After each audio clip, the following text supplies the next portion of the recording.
Welcome back to the 2021 Ilka Vilamora Continental Qualification. This is the last day of this event. Everything yet to be decided in the men's fleet.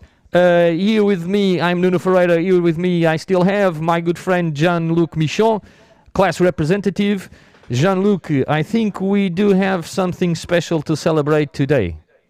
Yes, we do have. Well, first, I would like to thank all the followers. We have quite a lot of followers. I have also a friend of mine, even his dog Lotta is following. So I think this is very popular. This is a really popular class among everybody. What I wanted to say is it's a special year for the Ilka class. It is a 50th anniversary, and this is very important to say. The boat is born in the 70s, and exactly in 1969, the design, it was called Thanks Good It's Friday. And that was designed by Bruce Kirby and the team with Bruce Kirby, Jan Bruce, and also Hans Fogh, a Danish native who immigrated and became a very good sailmaker and an Olympic sailor for Canada. They all built this, and that was done in 1969. And it was presented in the boat show in New York. I mean, they won a race called the T-Cap for all the boat under $1,000. I do remember when I bought my first laser, it was under, I will say, $1,000, 1,000 euro. So you can see well, it's a big difference now. But that's how the boat started. And from the first boat show in New York, they already sold 140 boats. The success came immediately because that was the start that a lot of people wanted to have to go on the water and wanted to have a car topper boat. In the old days, most of the people were putting the boat on the top of the car, and they still do in some countries like Italy or Switzerland, where you have extra to pay when you take the toll on the highway. So this is a very big success of the class. I mean, we are now at 50 years, and this is the anniversary, so we have some special event this year prepared by the International Laser Class Association, by Ilka. And of course, the boat has changed name. It used to be called Laserman. Now it's called the Ilka, just for rights issue. But it's still the same boat. It's still fantastic, and we still have a lot of people loving it. And it's more than 210,000 boats all over the world. And if you do have I will say a laser or an Ilka with a wholesaling plaque, you still entitled to do the racing. So that's where we are right now.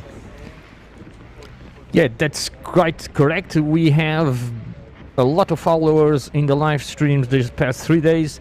We have been following the gold fleets, both from Ilka 6, the women, and Ilka 7, the men. Here in Portugal, at the moment, we have 139 Ilka 7 sailors and 89 Ilka 6 sailors. This has been a very good event so far. We have a lot to play for today in the men's classification. The 2 tickets are still open. In the men's overall chart, we can now check. We have Michael Beckett from Great Britain leading. He has been having a very solid week so far. Yesterday he had to do his discard on the first race of yesterday. Robert Scheidt is now closely following him in second position. In third position we have Philip Bull. Philip Bull is the currently world champion. Then afterwards, with a very solid day yesterday as well, Filip Jurizic from Croatia. And the man that already has, yesterday I said 2 fingers, but today I would say 4 fingers on the first ticket of the last 2 tickets for the Olympic Games. We have Joel Perez from Spain. Yeah, I think what is really important is we also have just behind Jean-Baptiste Bernaz, who was very conservative at the beginning. He has a BFD like Robert Scheidt, but he won the last race yesterday, and he's really good on finishing his regatta. So I will not be surprised he will be in the top 5 tonight. Then following, we have a really good regatta also from Charlie Buckingham, and following also Tony Stepanovic, and then Elliot Hansen, who is the UK representative for the Olympic, and Jeff Spur from Sweden, who has also a BFD yesterday, so it needs to be careful as Jean-Baptiste from France and Robert Scheidt at the start. Just want to say something about Robert Scheidt now is you can see how conservative he is and how he's sailing. I mean, he's now climbed to the second place. He was leading the first day, and he's really proving that even if he's the oldest of the fleet, he can be, and being a nine-time world champ, he can still be at the top and prove that he's going to be a big challenger for Tokyo in a couple of months. For the program today, we will follow firstly the first race immediately. It will be from Ilka 6. So the penultimate race of the day and of the championship. And here we have the leaderboard for the Ilka 6 after 10 races. We will do today the 11th and the 12th. And leasing, we have Anne-Marie Ridon. She has had a perfect week so far, I would say. Yeah, I mean, she was expected. I mean, she probably the best in the world right now. And we still have Marit Boudmester who couldn't attend because she's an injury. But I mean, Anne-Marie Ridon had been world champ. I mean, she's really consistent. And we saw it this week. I mean, the worst place was a 12. And yesterday she was consistent with a 4 and 5. So, I mean, there is probably no doubt she's going to win this event because Josephine from Sweden is already almost 30 points behind. But we see also a very good regatta from Manani Doi from Japan, so can be a good contender for the Olympics. Mojaye from Switzerland suffered of a BFD yesterday, so she needs to be more careful at the start. But she's showing really good results. Yes, she also did a very good result in the prior day.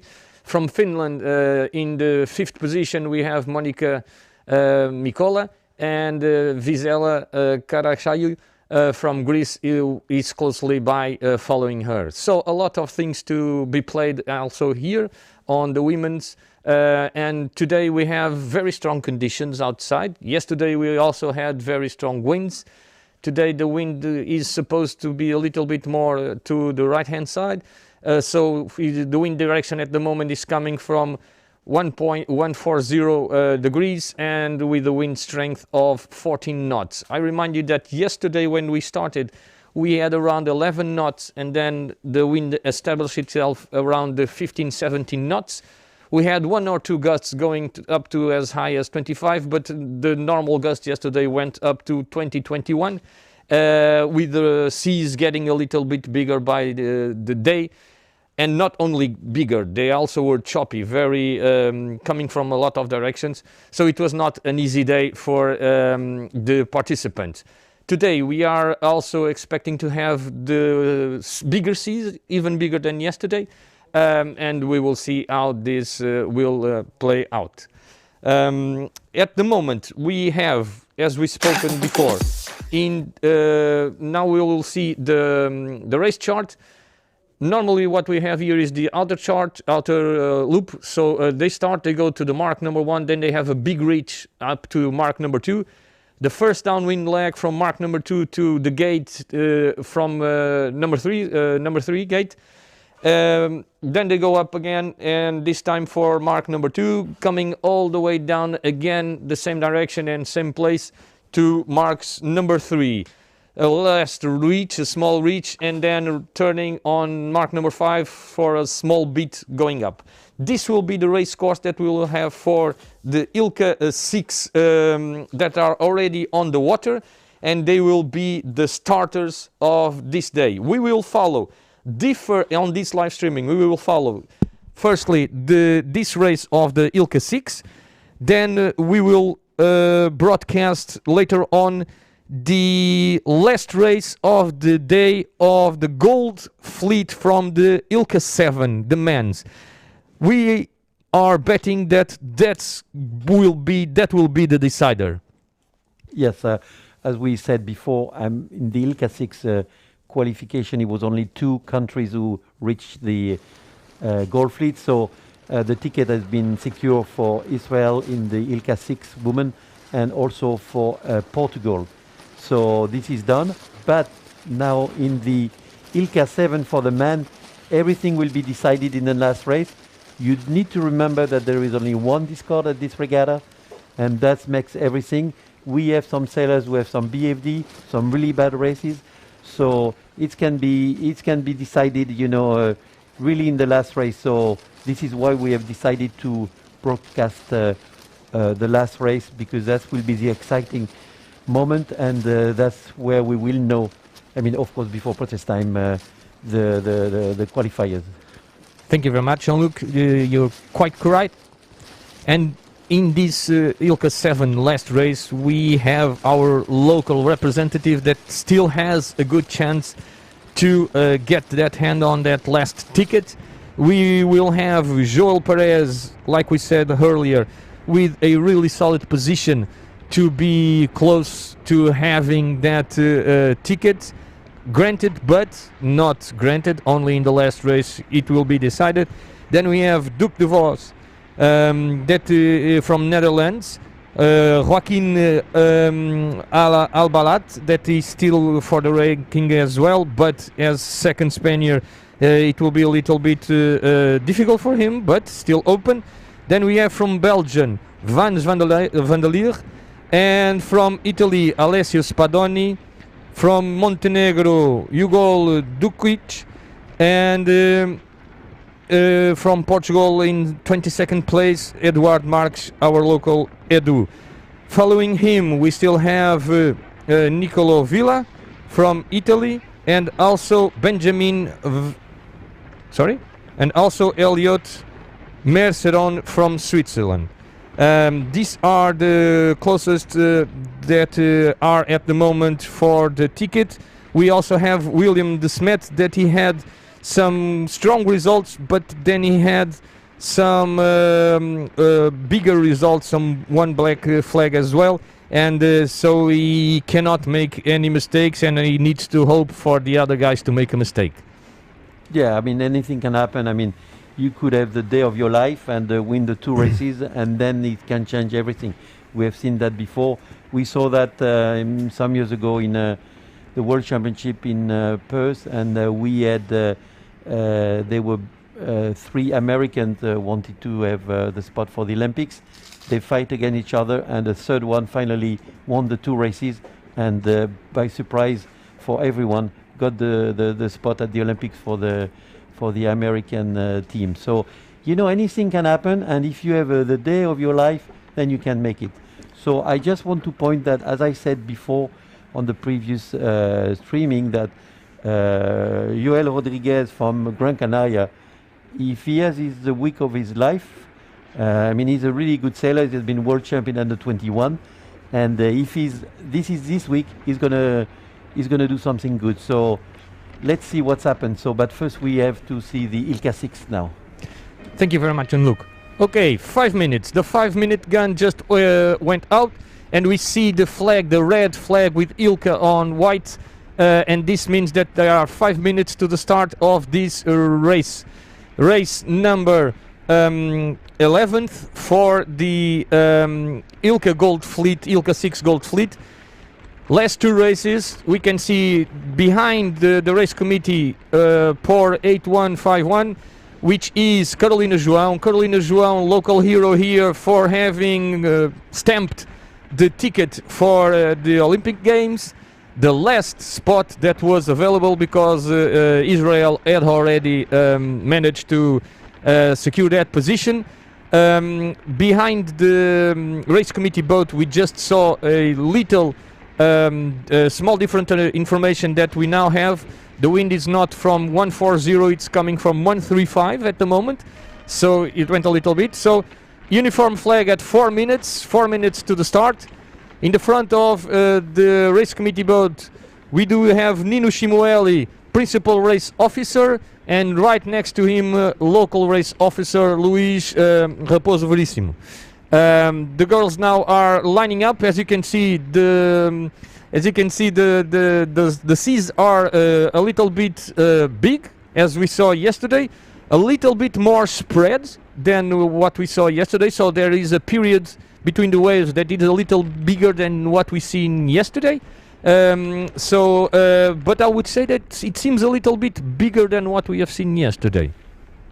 Yes, I think you're right. I mean, well, he was moving like that, but I think it's probably longer waves today, so they're gonna be having even more longer surfing than yesterday. So we are now 3 minutes less, almost 3 minutes from the start, and all the boat are preparing on the line, and they right now choosing where they're gonna start. And also it depends on which side they want to go. Remember that if you start on the pin or more on the third part of the line, you will be if you want to go on the right, then you could have difficulties to tack because you need to have a good speed to get clear of the other one. And if you have some boats who want to go on the left, they will not let you go, and it will be difficult to pass in front of them. And unless you have a really good start, and you can keep going. So. Going back here for our live chat, we do have a lot of supporters from Brazil. We do think it's quite important for us to have this live streaming so that everybody around the world can check this important class. Last event before the Olympic Games, where we spread out tickets for the Olympic Games. So quite important this event, and everybody can follow us directly on that live chat. You can put your questions. They will try to look at it from time to time so that we can try and give more information that perhaps we are overlooking. So yesterday a very tough day, as you can see today also a very tough day for our camera crew. They had several issues that they have to overcome. It's not easy for them to go on the power rib with this type of waves, trying to maintain everything working and everything pointing out. 1 minute and 30 for the start. Jean-Luc, you take it from here. Yes, we can see the pin boat on the other side. So right now, I mean, you can see it, and you can see that the fleet is a little farther down. I mean, they still have time to come up, and they're just on preparation. So it's gonna be a nice start. I mean, the fleet is spread, and we're getting close to the 1 minute. So remember, with the 1 minute, just now, when the flag is down in the last minute, if you over the course, you're gonna be score UFD. That means if the race is keeping going, there is no record, you will be score like you won't be scoring that race. You will be only score UFD. 40 seconds to the start now. The fleet is lining up. They are leaving a little bit of room on that pin end so that they can bow down, like you said before, and start with some speed. They're occupying the entire line. I would say in the middle it's a little bit scarcey. 20 seconds to the start. Yeah, we can see some have chosen to be, we 15 seconds now less than to start. We have some 10. Some sailors have choose to be close to the starting vessel. 5, 4. Now they are moving, and they're gonna be just on time at the start. You just hear the gun, so here they go. So we have a group who have chosen to take the start next to the race committee boat, and we do have quite a big boat over there. I'm just checking from Denmark over there. I think it's Anna Munch. Yes, we just have taken who was really at the pin, so she has chosen to go on the left side. So right now, I mean, also from Denmark, we could see, we could see a boat with already at a really good start, good speed, and I can recognize it's already Anne-Marie Dunn. She has already 2-3 boat lengths here on the left as well. Canada with under her. And she has a lot of room from leeward, she's so the fourth boat. So she's now they are producing a big effort. They need to go fast. They need to hike a lot, and get get as fast as they can away from the others if they want to be able to tack and do the strategies they've put in plan. So in the front. Savelli here on the right hand side, closely followed by a Russian crew team, but I cannot see the numbers. So I would say that we have much more packed fleet on the left hand side. Yes, that's what we can say. I mean, it looks like the fleet has not tacked yet. I mean, they're keeping going on the left. You see the big group here. So they have been taking the start, and now they're going on the left side, and they keep going. I mean, very few boats have tack and gone on the right. So you see now in the front we see Emma Plechat from Netherlands. You have Maxime Jonker. She has been second at the world. She's a really strong sailor. Just below in front we just saw disappear was Anna Munch, and then from Denmark also, and with a yellow jersey in front of Maxime from Netherlands you have Anne-Marie Rindon, you can recognize. So remind us again, yellow jersey is always in the lead. Yes. Second position will be Six. white jersey. Yeah. And in third, blue jersey, right? Yes, yes, yes. And over Anne-Marie, you have Emma Plechat, who had a problem yesterday. I mean, she had it was a little accident at the top mark. I mean, they collide, and she had a damage with her sail. And yes. Then she got a redress from the jury, but she could not finish that race because the race was too damaged to finish the race. Yesterday we saw that the right-hand side paid a little bit more, at least in the races that we followed. This time we can see that it's more packed on the left-hand side, at least for this start. Yeah, I mean it could be. You mean there is maybe more current today, and the choice of going on the left, going closer to the shore, might be the reason. There is a tactical reason, and usually, I mean, they will prefer to go on the left side. Well, the purity of the waves, it's much bigger than what we had yesterday. Yesterday it was much more closer to it, so it also will make it a little bit easier to the upwind, I would say. Yeah, I mean, we have also a different angle here, so I don't know exactly. I mean, we have the impression that the boats who are more in the middle have an advantage, but I'm not sure. I mean, you really need to see the proper angle. But definitely Anne-Marie Rindon has taken a good start. I mean, Emma Plechat is just behind, and she's also a good contender for a medal at the Olympics. So this is a really good training for them. That was something that we have been listening a lot from the sailors. They are saying that these conditions are very, especially in the choppy part, they are very good for what they think they are going to get on the Tokyo. Yeah, in Tokyo, in Enoshima, you can expect a big sea like that, and then some wind. So this is a really good training, and they have been training some in Villamoa, some in Lanzarote this winter, because of the COVID-19. A lot of people went to those places where it was much easier to train, and where the weather was nice, you know, like in Portugal or in Spain. So they really enjoyed it, and they had a big session of training. Really strong position from our point of view on the middle. But I would say that Anne-Marie is also making a very good way up to the left-hand side. She has a lot of speed. Closely followed here by her compatriot as well. Yeah, from Anna Munch. So now we have passed to the right-hand side, but we just come back to the left. We can see, I mean, how the work is done by the girls, and you could see also that Anne-Marie is on now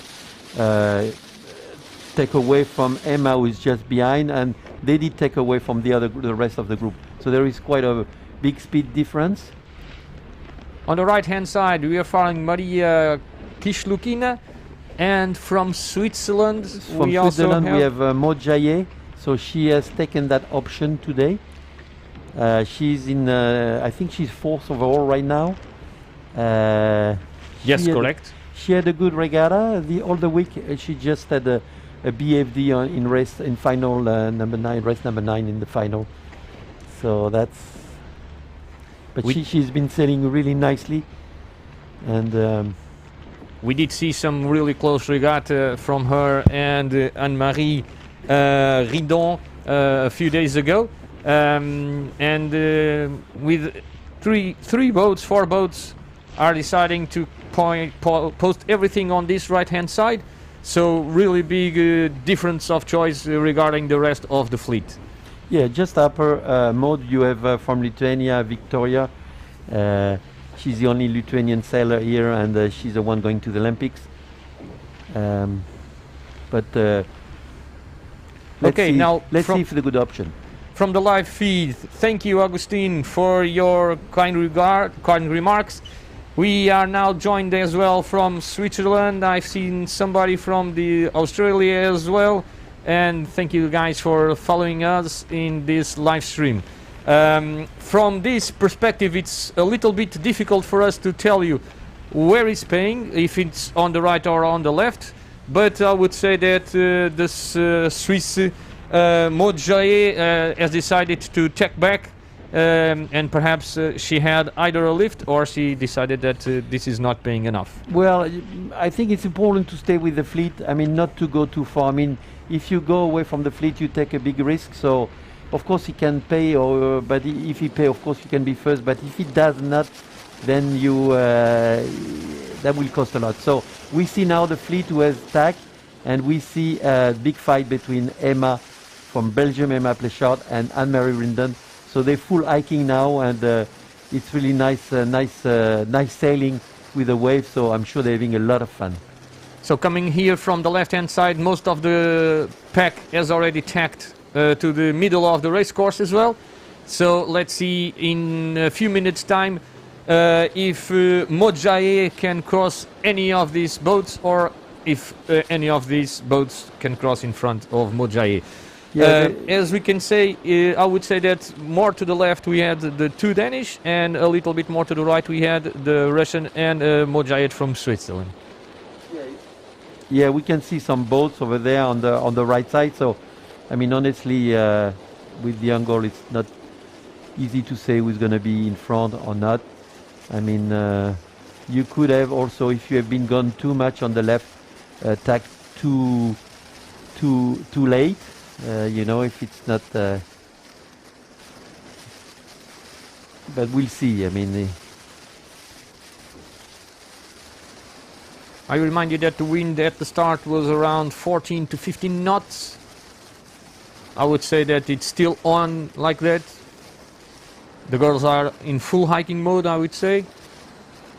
Yeah, and remember when you tack because of the big wave, I mean, you lose quite a few meters, so that's why they've been chosen to go on one side and probably do limited tack and also do a strategical tactic to go on one side or the other.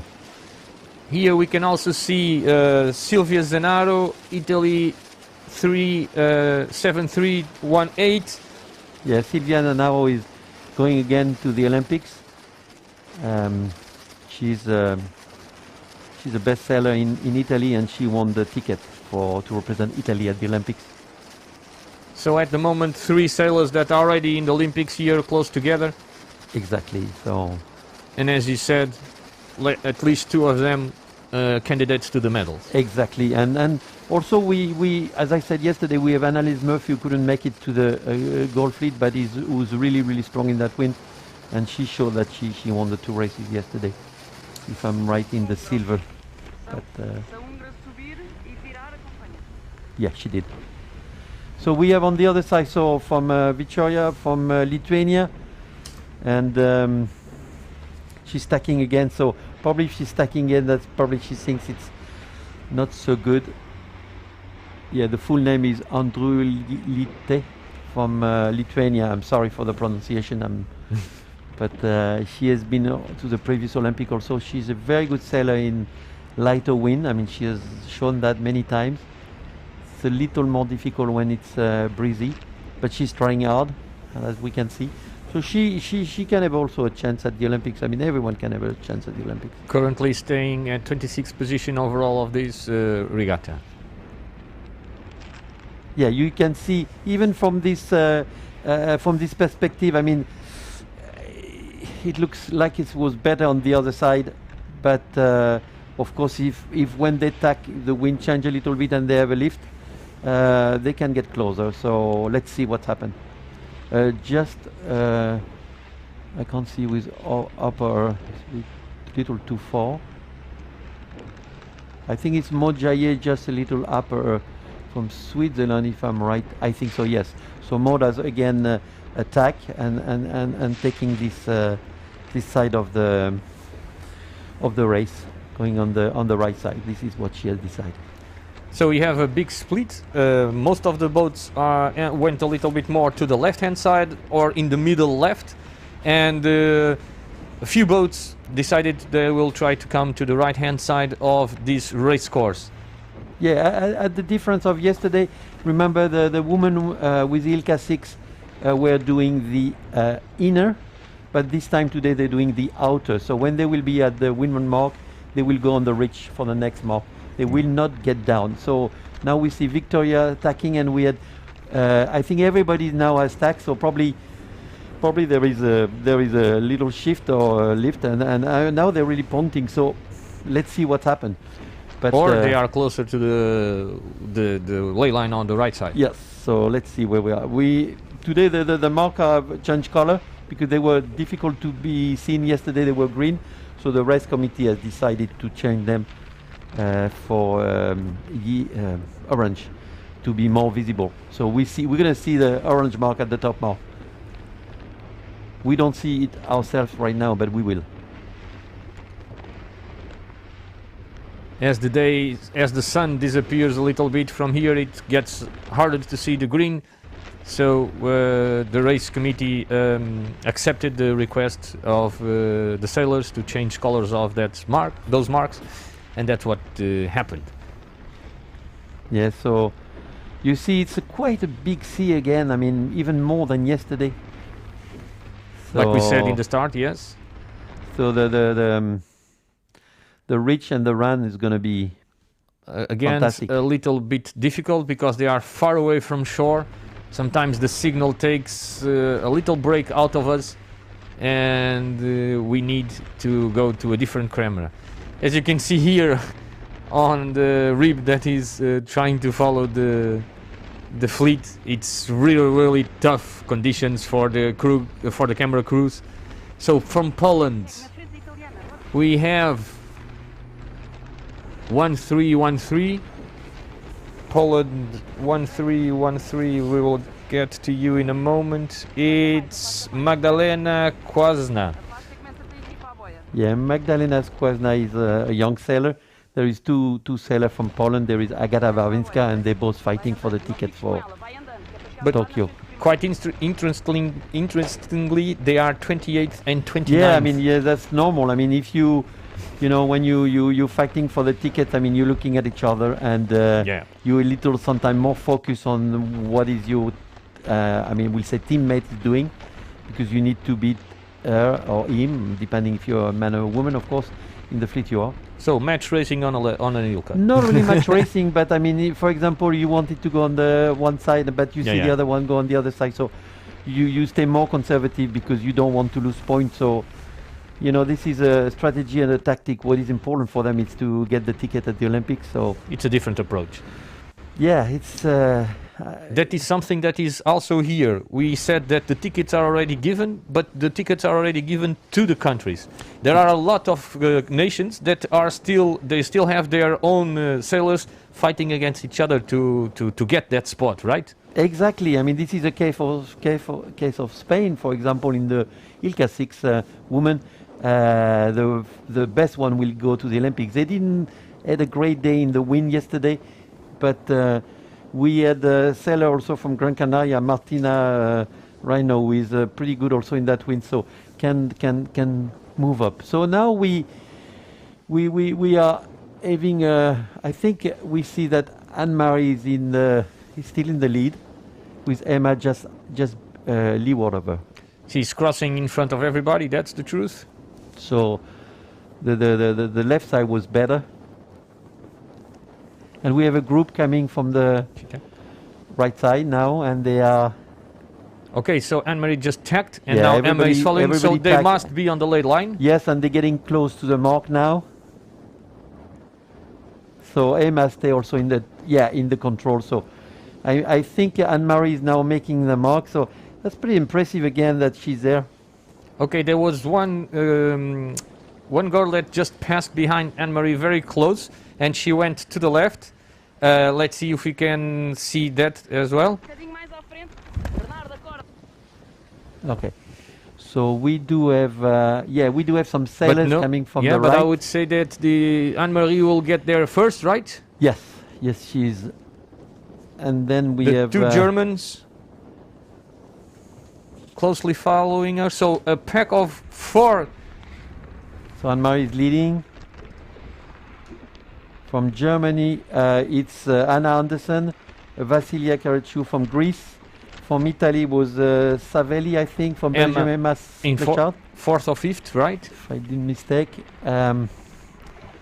This is from Finland. This is Tula Tenkanen. From Poland, that's Magdalena. From France, this is Pernelle Michaud. This is Alison Young from UK. We got the ticket. Anna Munch from Denmark. Alison, yeah, the From brilliant day Netherlands, probably yesterday. Maxime Jonker. This is Josephine Olsen. Sometimes I can really see the number. Try to organize a seller. From Japan, Manoni Doi. From France, I think that was Marie Baru. I'm not 100% Okay, sure. this is going to be a mess here. Yeah, we have Line from Norway. She's stuck at the. Mark. She was on port and had to stop because there was all the group coming on the starboard. From Canada, we have now Sarah Douglas. She's the Olympic. Moradowi from Canada also. Paige Riley just passed from USA. Not having a good day so far. Mojaye now is coming, so that was not really good on the right side, definitely. And from Lithuania, so even Maud probably, yeah. And from Belarus, Tatiana, who was world champ in 2003. From France, this is Marie Baru, who was at the top of the board at the beginning of the week. From Russia, sorry, I don't know all the names. Carolina And João from Portugal. Yeah, Carolina João. So you see the Spanish are a little bit behind in this race. Of course, they are fighting for the spot From each other. from each other, yes. So like you said, they are more concentrated on themselves. Exactly. So, sometime, and so here we go. I mean, it's quite a, you see how, it's how strong it is, and it's a really nice reach. They're really going fast, and it's really exciting in these waves. Back on the front group, we have in front Anne-Marie Anne-Marie Ridon. Rindon from Denmark, and following by Greece, Vasilia from Greece. I try to have the full name. It's It finishes in 6th. Karashialiu, Okay. Karashialiu. And then just behind, remember we had Emma Plechard. So it's a big fight. It's again impressive to see Anne-Marie such a lead. Remember, she has been in the winning some races. Worst place is 12. So it's beautiful to see her technique.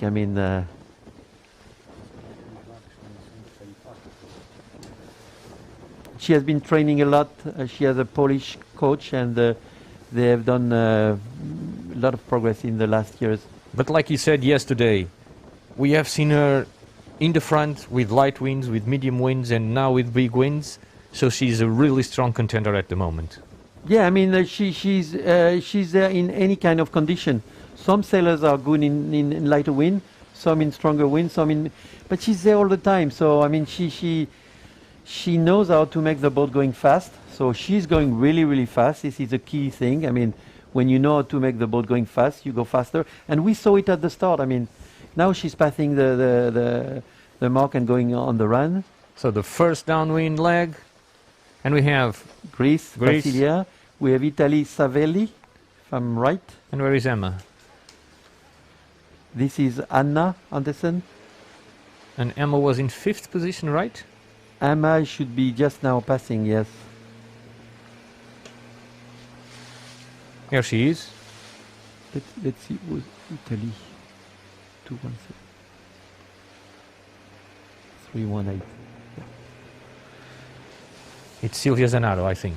The Silvia Zanaro, yes, sorry. Silvia Zanaro. Yeah. Some sailors have so close number. Very from the good second. run. Yeah, Emma is she's pretty good in strong wind, and she's not gonna let it go. Look at the long swell they're doing. You start to surf and you keep going with the waves. So this is really amazing. But when we start that race, we saw Anne-Marie Rindon at the start, and we saw her just going fast and fast and fast. and getting away from the others. So when you have that speed, that permits you to tack and do what you want. If you are stuck with the other one, you need to wait that it's tack. So that's what we saw at the start. Really good start, really fast, and then after she decided where she wants to go. So she decided to go on the left. She was the quickest one, and then when she tacked, she was leading already.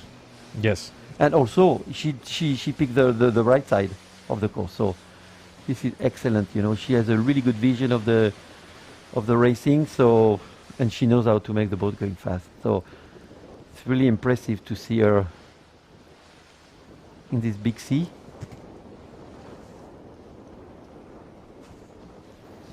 And also it's for the people who are following us, if they never have seen, if they, you know, when you sell the boat, you sell the Ilka 6 or Ilka 7 or even the Ilka 4, if you guys following. I mean, when you have this kind of wave, you just want to be there and just flying away.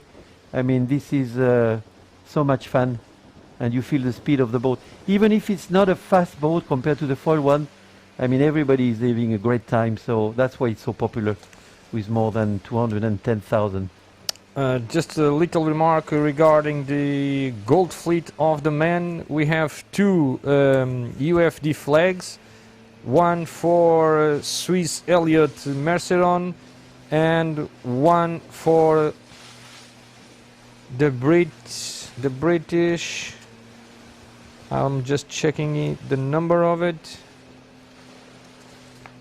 So this is, okay, this is bad news. I mean, British are not getting for the spot for the Olympics, but this is bad news for Elliott. Has been preparing since such a long time, long campaign, and this is really killing him now. I mean, if this is confirmed, I mean, that's killing his chance to get the ticket for the Olympics. He was really close, and the other one is Sam Whaley. Okay, so but that's let's see. I think, yeah, I mean, it was pretty clear start for the girl. They did a good job. So we have nice image. I mean, it would be nice if we could see also the rest of the group. So here, in just a little moment ago, it appeared on our left-hand side. It was Emma. And big fight now. It's with Greece and Italian. Yeah, with Silvia Danero. Yeah, from Basilea and Silvia. And I think that Emma is also in a really close fight. We will try to show you that image as well. Okay, here she is at the moment, Emma. Yeah.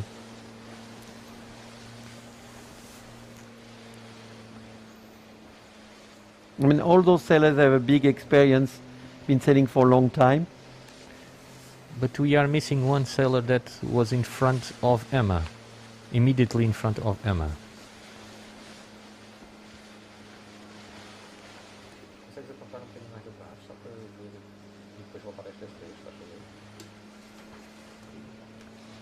They should be getting really close to the final part of this downwind leg. I remind you that this is the first downwind leg of this regatta. Then we will still have another beat and another run, so and then those two little legs in the end. So Silvia is doing a good race today. I mean, she shows she can be back in the game. But Emma seems to be really strong downwind with this wind. Yeah, she's really fast in strong wind, and yeah, I mean, she has been missing the light wind of the beginning of the week, but she used to be more consistent. But I think it's coming back. We show by the end of this week that we need to count on her for the Olympics. Here we go. We come to the gate now. Anne-Marie is ridden from Denmark. Is just rounding. And she's choosing the right side. Emma is going to go on the other side. Almost at the same time, the Greek and the Belgian. So on the other side, we have the Vasilia from Greece, Emma in front. We have Silvia Danero, Anna Anderson. The next one I can't see now. The one who has passed, it was pretty quick. It was from Finland. That was Tuula Tenkanen. I can't see the rest of the fleet. We kind of fall. From Sweden, we have Josephine Olsson. I can't really see. It's a little far, too far. On the other side, I have Pernelle Michon just rounding from GBR, Alison Young. She made a really good recovery. Maria Hardy from Hungary. She did a good recovery, Alison Young. Yeah, this is probably Maxime Jonker. I need to confirm that. It is. She's really good. Anna Munch from Denmark. Monika Mikola from Finland. From Japan, Manani Doi. Sorry for if I make mistakes. She's also a strong contender. Coming now, it's Magdalena from Poland. Ezem Gudül from Turkey won one race yesterday. Maud Jaye did a really good recovery. She just passed over there. She gained quite a few places. It's coming now. We do have I couldn't see, but we have Paige Relay from Spain. Sorry, from USA. Sorry. No, the Spanish are coming now. From Spain. I don't know which one it is from Spain, but this is Cristina Pujol. So the big fight is still on. We have Line from Norwich Rust running on the other side, and Tatiana from Belarus. From France, we have Marie Baru. Moa Dewi from Canada, Victoria from Lithuania, just rounding now. So, and we have a group of 2 Spanish with Carolina João from Portugal. Yes. She did recover a little bit as now well. Now from Spain we have Fatima Reyes, is trying to get the ticket also. Then we have the rest of the group. We have another Spanish, just trying to find the number. This is Carlota Sanchez, just passed. We missed her, but she just rounded, and she's from Gran Canaria. So back to the leader here on the left hand side. I remind you that the leader herself went to the right hand side. We now are on the outer loop. That's important for us to understand, because Anne-Marie went to the right hand side, which is closer to the same place where she went to the first time, because she went to the left-hand side of the inner loop. So she's trying to maintain herself in the same place, more or less, where she did the first upwind leg. Curiously enough, these sailors are coming even more to the left, because this is the outer loop.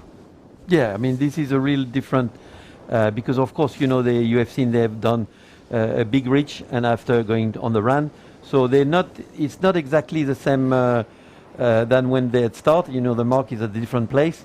So maybe the strategy is a little different. But we can see that Emma and Anna Anderson, Emma from Pleischert from Belgium and Anna Anderson from Germany, we just seen on the screen. I mean, they're keeping going on the, trying to get fast and take the wave this way and going on the left side. I don't see Anne-Marie. I don't know where she is. We just, between them you have Silvia Zanero. Yeah. We will try to see if we can get the camera on the other side of the race course, just to double check what's happening on the right hand side of this second upwind leg.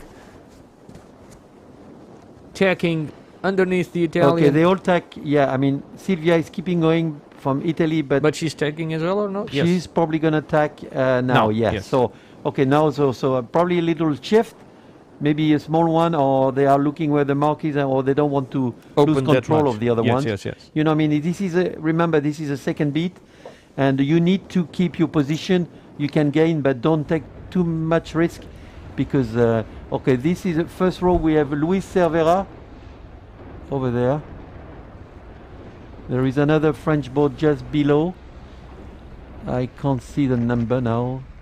So this being said, which this means that Anne-Marie has now tacked for sure at a little bit, and she might be one of those 2 little boats that we see on our right-hand side. Could be, yes. Luis Cervera had a good day yesterday. She had a second place in the last race. And just in front of her, I think this is Pernelle Michon from France also. Just we can see we'll be crossing probably. That was Maxime Jonker was around, so it could be Maxime Jonker, but I can't really see the number. From Netherlands, just passing behind and Denmark. she's on a convention course. This is a Danish. Sorry, so Denmark. So this is Anna Munch. Yeah. Yes, Sometimes it's difficult to see. You know, Netherlands, Denmark, not a problem. very close. So this is Anna Munch, and She's crossing in Luis front. Cervera is just just passing behind. Even she on starboard. I mean, Anna clear it up. She has So- been losing a little bit Yeah, because she we- was really close to Anne-Marie Rindon. Yeah, we saw Anna at the start. She was the one who started the pin, Yes. and I mean she was not going not as fast, of course, as Anne-Marie because there was some gap difference, but she has been doing her best. Maybe it was not the best position to the wind changed a little bit, and she lost a little bit at the start. But Take- she's making a big effort, and She's taking now. Okay, she must be, I would say, the most to the right-hand side that we have on our fleet now. yes, and now we're back on Emma Plechard from Belgium. In the left. So- She was on the she was on the left side. You're right. Yes. So now we're going to we see, I think it's, could be, can't see, that's maybe Finland all the way we can see, yeah. And Yeah, but this is, crossing in front it's Anna. no, this is Anne-Marie, yes. Yes, Anne-Marie from Anne-Marie. Denmark, Anne-Marie Rindam. Crossing in front, so she still holds the leads from what we can understand. Yeah, I mean, she's keeping the control. Still have a gap of control. Let's see if Emma can cross in front of the Greek. I would say that's the Greek, right? Yeah, this is a Greek girl, Vasilea. So Vasilia was in second position, correct? it was, yeah, she was, yeah. So I think Emma has done she has a great speed in this condition, and we also see Silvia Zanero. We saw just a second ago on the screen, so she should be in a good position. Look at the technique and how she's working the boat. I mean, this is a really good example how you should sail. And Sylvia she's was sailing forced fast all to the time. tack. Okay, Sylvia was forced to tack. Yeah. By Emma. Perhaps if she didn't tack and did not defend, she might be already on the ley line, I would say. Yeah, well, yeah, it could be, but I don't see where the mark. But they're probably not getting too far from the mark now, because we will have see it. So Because I don't- everybody else behind her is already tacking as well. exactly. So perhaps she might be really close to the ley line. So this is as on the screen, leg number 4, and She just looked a little bit to the windward of her, so perhaps she's under the ley line a bit. so this is very important either to gain or, of course, keep your position, because after it's going to be a long run, and the Again. changes are it's more difficult to get. I mean, places. I mean. She should be taking in. Now she's Now taking. she is. Okay, so she was under the lane line. I would say just a bit. Yeah, I mean, she should be having a good lead still. I mean, she's fast. Oh, now we have a vision of the other side is Luis Cervera, who has taken the right side, kind of far away of the other ones. It's probably because she's on the screen. She's probably the one on the most right now.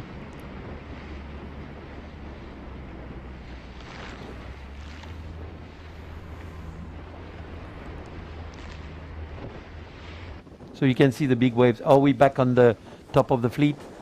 So Anne-Marie Rindon, I mean, she's very comfortable over there. I mean, it looks like it's easy. Well, it's not easy. She's going to especially tack. when you see just below from GBR, Alison Yoon, who has been a world champ also and is very strong. I mean, she got a first and a second yesterday. So we back on the other camera on the other side. Following Luis Cervera. She's a little bit down the order than what we were seeing on the other side. As soon as we can, we will go back to the front pack so that we can follow what is happening between the 5 first. Yeah, boats. between the top of the fleet over there. I mean, it's gonna be, yeah, there's gonna be some distance, but it's still close. You know, I mean, in this wind condition, you can recover really fast. They are going to, they should be really close to the mark, Yeah, no, and they will enter the last downwind. And as you said so many times this week, it's the last chance for something to happen. Yeah, you can have some And options. here we are. Yeah, there's some options. So you see, I mean, pretty strong, and even the Vasilia from Greece, she's keeping position, and Emma is, yeah, it's just a little. Emma from Belgium is just under. We still have Sylvia in the chasing over there, and I don't see where is Alison Young, but he was also chasing to recover. Yeah, she's over there, and we had. Can't see who's passing now over there. I would say that Alison Jannik made a good recovery. She's inside of the top 10 for sure, at least from what we can see from here. What will be good, I think, for Anne-Marie is, of course, the Greek Vasilia and Emma. They will be very close to each other at the mark, so they're going to fight together. So, and she will have more fresh air. Yes. Anne-Marie. So that will be helping her, because then she can, escape from them. Emma did manage to pick up some places, at least one place in the last downwind, so she will try for sure to be close to a Greek competitor in order to be able to attack in that last downwind, I would say, because after that it's a small reach and normally nothing can be done there if they are evenly matched. And in the last small upwind leg to the finish line, it will be even harder for her to pass in front. Yeah, but even if you are really close in the last small bit going from mark number 5 downwind to the finish, you can still have a chance to pass someone. Yeah, mistakes can happen always. Yeah, anything can happen, and sometimes you have one side in favor of the other one, and if you only two boats, I mean, they can be match racing to pass. So Anne-Marie controlling very well her competitors. She went to the right-hand side while the others went to the left, but then she come back, cross in front of them, and have been controlling with a loose control ever since. Yeah, she's really showing she's a boss of the fleet, and as I said this morning, she had almost 30 points ahead. Yes. So this is we see a comment Matt from Wern Matt in Wern, the commentator says, with, Emma, the you're my boyfriend of hero. Emma. So we can send it to her, but we commenting now. So he's following, so that's good. Anybody that wants to send something to any of the competitors, feel free to use our live chat. They will probably listen to us.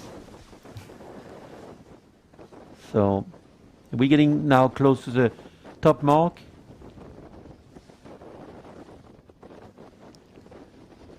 Anne-Marie just looking over her shoulder. She's hiking even harder now.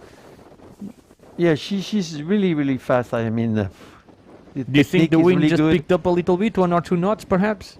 Because Excuse she's me? hiking No, a no, little but bit more. No, they're hiking, but she knows how to make the boat going. No, that's for sure. They're all hiking hard. They have done a lot of. They're going every day at the gym. Little under. This is Alison Young over no, there? this is. Alison Young is a little under. So very close. She's Very recovering close. very well. Yeah. And we have some sailors who were on the right side, so I don't know who's coming with 2-4 to know who they are. Perhaps it was the French girl that you were talking about earlier on, sorry. We see. Some support for Emma as well. So already 2 supporters.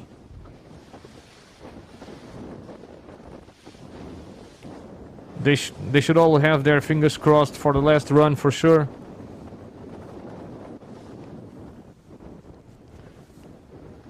So we're getting close now to the mark.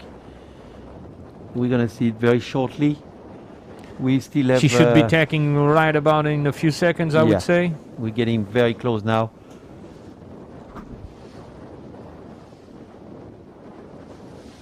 Here she comes. Now she's.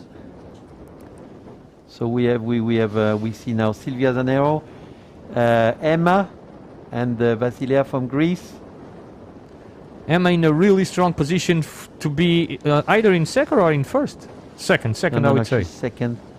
But still, the gap is still very small between them. So she's stacking in front of her opponent in order to control that dirty air. So she has been moving up the leaderboard one by one, and Yeah, she's already in we- second. Here we go now at the top mark. Do you think she can attack the first position in the downwind? Oh, everybody can attack the first position for sure. No, everybody knows. But I know, yeah. I mean, but she's gonna be controlling all that, Emma. But I would Yeah, I say, mean, but I would Anne-Marie say that and Emma Emma. will attack, not defend. Not defend. Yeah, she will attack, but yeah.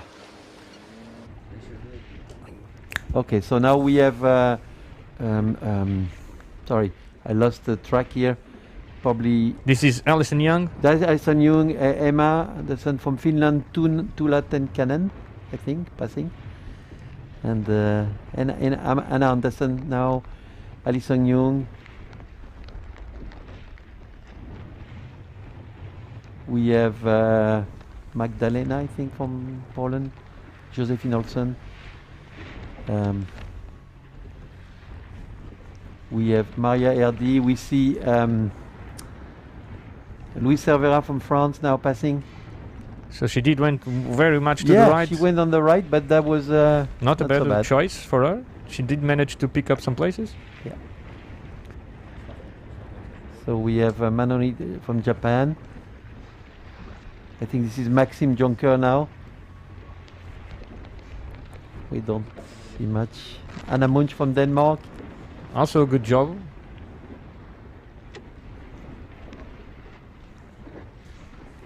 So we missed some sailors at the mark.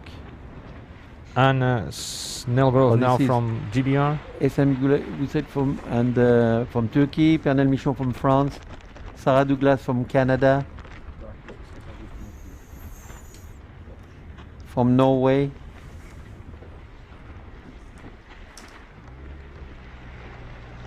Line from Norway. Maud Jaillet from Switzerland.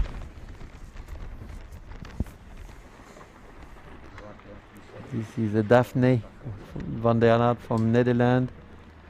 This is, I think it was Matilda Tattaroli, but I couldn't see the number really well. Okay, so we are now back on the leads. It seems to be close for second position as well. Yeah, I mean they are fighting for the second place, but it's quite a big lead for Anne-Marie. Look at how she's surfing now. I mean she's taking every wave, and she seems to have extend the gap between them, between her and the other one. So But Emma will try everything she can, for sure. she's pretty secure on this one. So we have Anne-Marie Rindot in first position. Look, in she's still keeping surfing. It's amazing. in second Amazing. position, Emma Plechard. In third position, we had the Greek Vasilia Karashayou. Yes.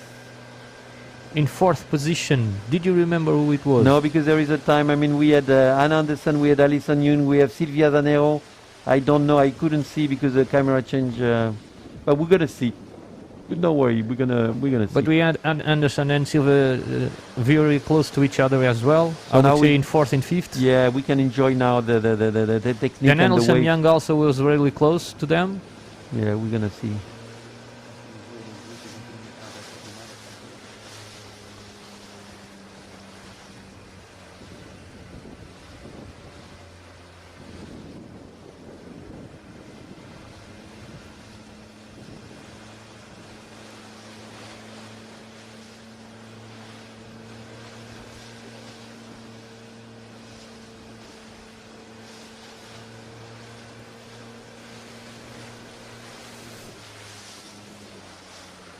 So we really have very nice waves because from time to time, I mean the hull is disappearing. Even the sail, we can only see the sail.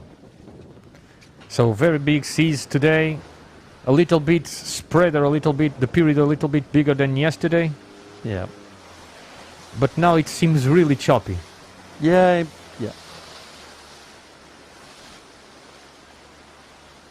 But the wind is not so strong, so it's easy to control your sailing, and they do have no problem. You see, I mean,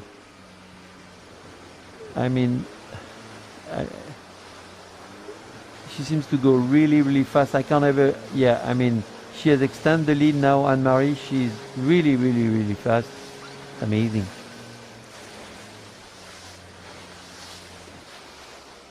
After winning this race, I mean, when she will have passed the finishing line, she will not need to sail the last race because she will have enough points already, even without sailing the last race, to win this regatta. So very big lead as she had. We talked about that in the beginning of the broadcast. Yeah, she has been the leader since the first day, you know. I mean, the two first races she won, and after she never left the first place. So this is really, really amazing. And building always on her leads. Exactly. She never was even threat this time around. No, I mean, it was easy. I mean, it was easy, She not would- easy, but it was looking easy. She would love to have a repeat of this in the Olympics. For sure, for sure. For remember that we are missing Marit Boumeister. Yes, she did stay on the silver, as you said before. So Okay. she's Entering the last reach, yeah, see the lead she has. I mean, it's absolutely no problem. I would say that she's managed to extend the lead. She did definitely compared to the top mark. I mean, yeah. In few seconds, even the camera will not be able to show the other one. And the following one is probably Emma. I can't see. I think it's her with the flag. And she's doing a good job also. Yeah, that's Emma, and probably Vasilia, the Greek girl, is just behind. So Emma from Belgium is having a nice end of the event.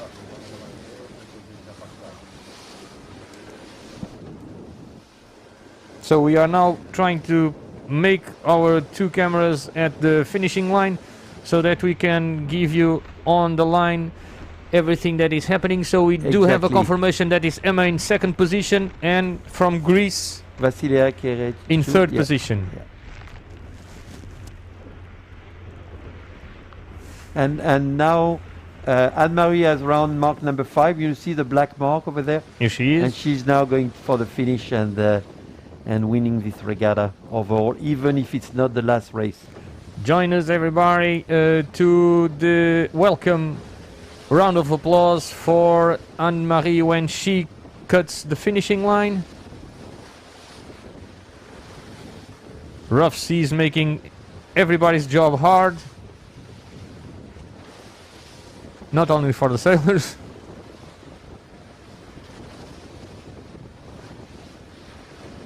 So nice controlling. I mean, nobody's attacking now. She's tacking on the ley line and going for the finish. I mean, they're just keeping their position.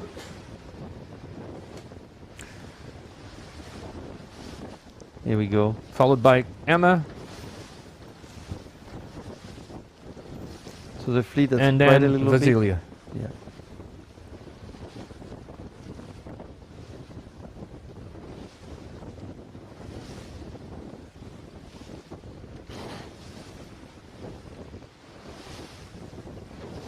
Let's see how will she celebrate this victory.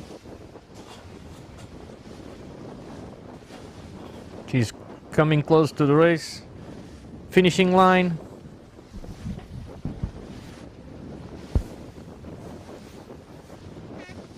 There we And there go. she is, the sound signal. Champion of this 2021 Ilka Villamora European Continental Qualification, we have Anne-Marie Ridon from Denmark. A new round of applause for this lady. Fantastic week. Superb week, I would say. Superb week, yeah. I mean, she has been leading all the time. I mean, she has. We just have Emma Plechard passing, following by the Greek Vasilia Kerechou. And now we will have from Kara- Germany or Italy Shaliu. and Great Britain. They Now it's were more the close, three but here. now we do have. Let's see who's coming From from Finland? Finland. So that's probably Tula Tenkanen, if I'm right. 072.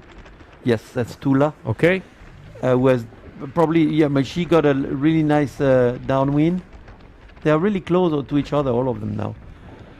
So the next one is it could be from Germany, Anna. No, from. I Okay, can't see. after her, This is second okay. it was... Silvia Zanero, followed by Alison Young. It's very difficult to know on the side, you know. So, very good recover for Alison Young Yes. in these she did conditions. very well. Very good from Anna Sylvia. Anderson from Germany passing now. Yeah, but she dropped, I would say, 1 or 2 places. Yes, Magdalena, Josephine Olsen from Sweden.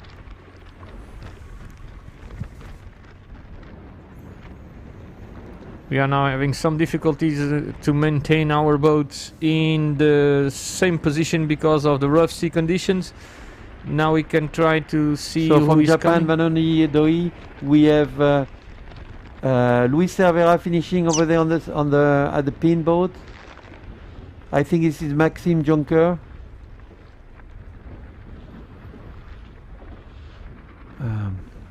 Can't really see the sailor. From Denmark, Anna Munch now passing Yes, she's with Maria Erdi. We just saw her, but I don't know if she has finished.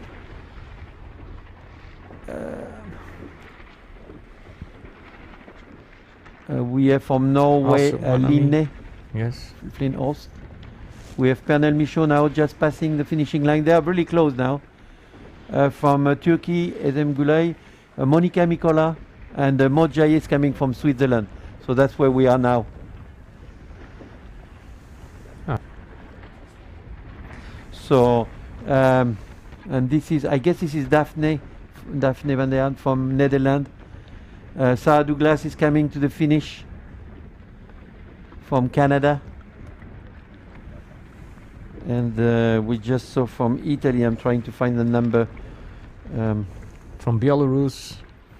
Yeah, Tatiana.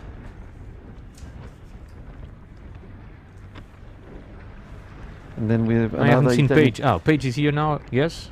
This is, yeah, Paige Relay from USA. The other Canadian, Maura. No, that was GBR. Couldn't see. GBR.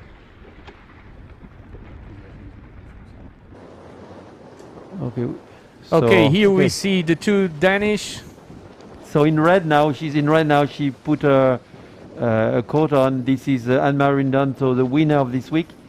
Really impressive week. I mean, she's a boss. We can say she's a boss. So But really cool. Look at her. she's really cool, and she's a very nice woman, and very easy to talk to. She always smiling, and you know, I mean, she's a great example of a nice sport woman. Before and that's we what go, we need for the class, and we before- need for everybody. Before we This is a go, good example. we just want to say that it has been a privilege to see her win this week. She has been remarkable. We have seen her, as we said before, having really good results in medium airs than in light airs. And now in stronger breeze, with bigger seas, smaller seas, it has been a really, really good week. Really good preparation for the Olympics for her. And I think we have said this many times.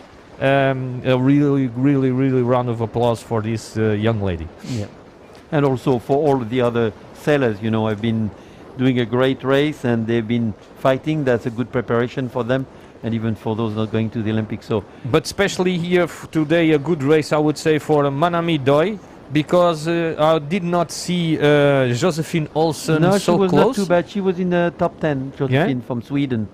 Okay, so now we are signing off from this broadcast. We will join you for the last race of this championship on the Gold Fleet for the men.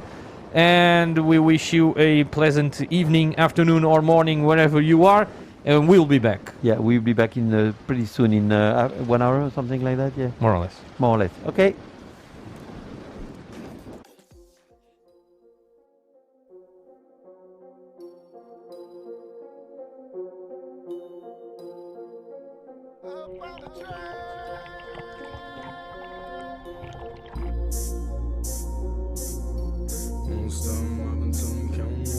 Why?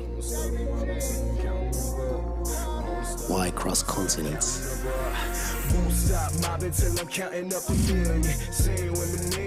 Why conquer the sea?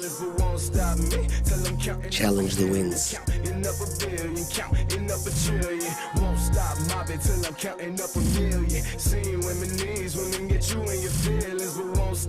Why push boundaries and cross the limits?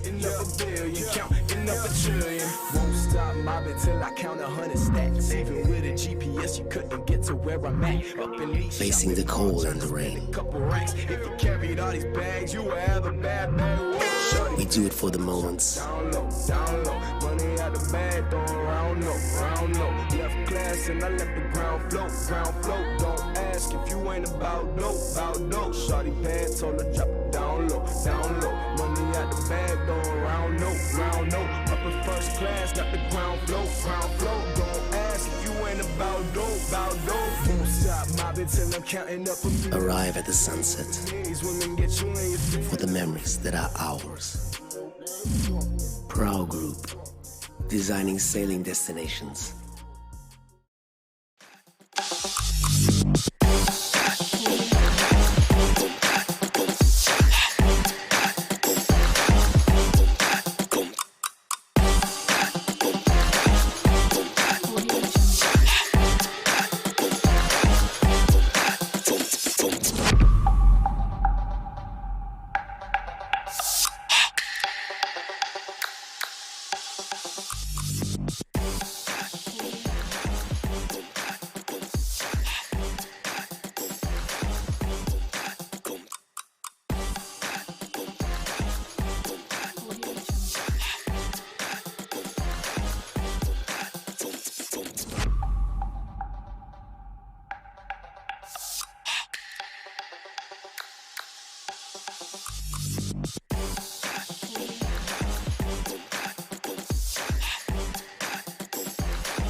Hello, everybody, and welcome back to the 2021 Ilka Vilamora Continental Qualification. My name is Nuno Ferreira, and I'm joined now by Mr. Ferran Muniesta from Clube Náutico do Arenal from Palma. Normally, Ferran Muniesta, normally the year has a very big event for you, an event that is famous everywhere around the world, which is the Trofeo Princess Sofia. Lately, with this COVID situation, it has not been so. Tell us a little bit about what is that for Clube Náutico do Arenal. Hello, everybody, and thank you for inviting me. Yeah, it was really hard on 2020 because we were really close to the event. It was something like 15 days. Even we were starting the 470 Worlds the same day that we canceled the Trofeo Princesa Sofia. And around 500 teams were already in Palma, ready for the event and the training regatta that we used to have there. So it was hard for everybody, especially for all the team who were ready for the event. We had to pack everything to help the people to get out of Mallorca as soon as possible. The ferries were, so crowded. It was really a story where you are like, you were like running 150 kilometers per hour and then stop everything, And but I have to say that it was so emotive to be with the people, and everybody was understanding the situation, and it was for sure not easy, And this year we tried again to go back in March, but the restrictions in Europe were really difficult. It's such a big event. We are talking about more than 1,500 people, and definitely was not easy. We speak with the government, and we tried to, but that there was no chance. So we decided quite early in January to say, okay, let's try something in October. We have a date there, and at least try to be back and to give some normality to the people. And it's something like it's very good that in Vilamora, our friends from Vilamora have the opportunity to have all these events, because the sailors they need events. They are training. They have the Olympics, and it's very important. So we can expect you guys to be back in October and in March next year as well? For sure, yeah. That's the plan. We are working for October. I know that autumn will be very difficult calendar because everybody is postponing events. But at least we want to be there with the events or with the classes that we know that they will be there. More maybe like a youth event this year, because the Olympics will be in August. But on the other hand, it's the first year also of the next Olympics. So yeah. So what classes will you have on October? Well, we will try with all classes, but for sure there are some classes like the kiteboarding. So we will not have event on kiteboarding because it's the Worlds, and also the laser radial. They will have their Worlds in the United States, so there will be no chance. With the rest of the classes, we are expecting quite a good event for IQ Foil, that I think they are pushing hard to have a good fleet. And with the laser standard, they will be in Barcelona in the Worlds 3 weeks before. So I think we will have some classes with good numbers. And yes, it's like try to be back in place. Ferran, thank you very much for being with us. Pleasure. From us here in Vilamora, we do feel a lot your constrictions. We salute you, and we thank you very much for being here with us. And we wish you a very strong comeback to normality, and hopefully in at least 2022, Princesa Sofia Trofeo can come back to normal conditions, and we can all go there and sail as well. Thank you, and best of luck for you in the next events. Thank you very much for being with us. And now we go back live to the water as we see the fleet of men getting ready for the second race of the day, the last race of this event. Now I'm going to be joined again by our class representative and specialist, Mr. Jean-Luc Michon. Jean-Luc, we already have online Yes. the results from the first race of today of the men, and we do have some changes on the leaderboard. Can we go through that? What we can say, I mean, we said this week, I mean, there is one sailor who was leading after first day, and we're getting now to the last race, and he has taken back the lead. His name is a well-known sailor, and we can say the king is back, and this is Robert Chai, so I'm sure all the followers are going to be happy because he has a lot of supporters everywhere in the world, and I will say even more in Brazil, and this is fantastic to see him back.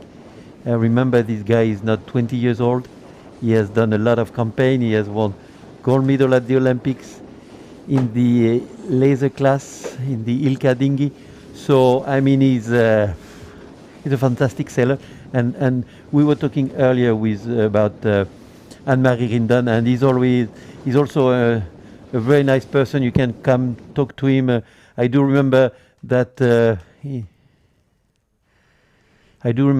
one time in a Europa Cup in Netherlands, he was next to a sailor who was beginning, and he was explaining him how to rig the boat and stuff like that. So this is a way. Robert is really approachable.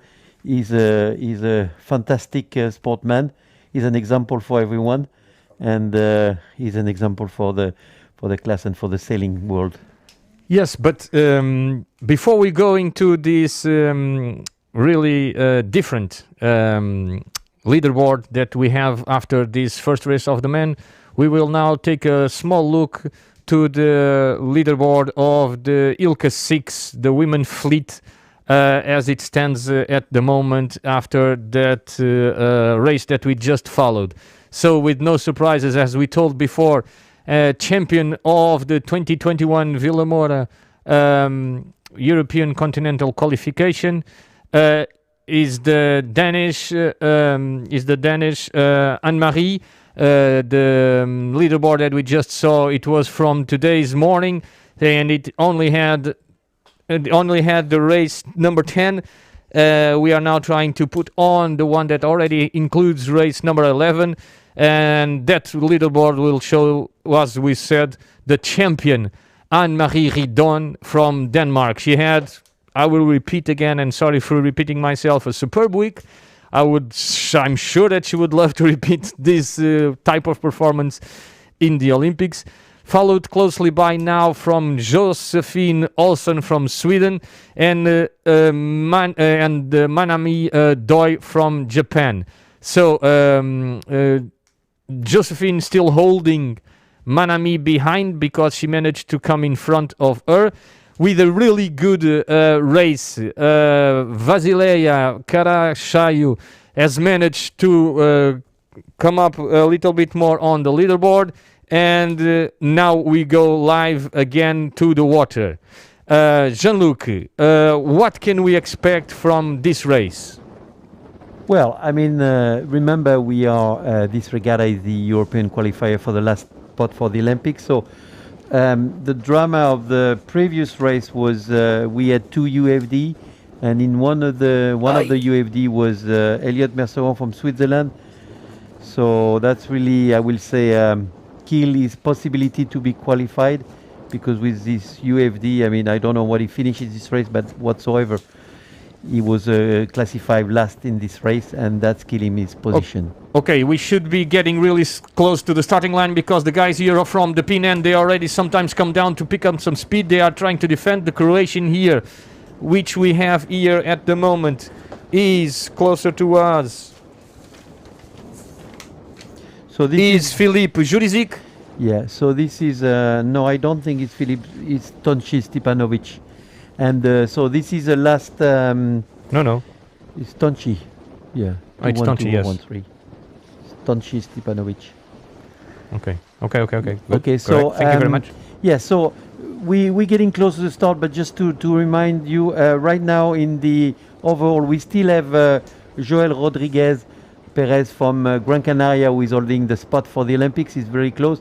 We have Duco Boss. He's right now, I think, 11 before that race. Here they go. They are starting. And now they have been starting. So You see, you need really good speed. 2:17.818 from Italy. I think it should be Spadoni.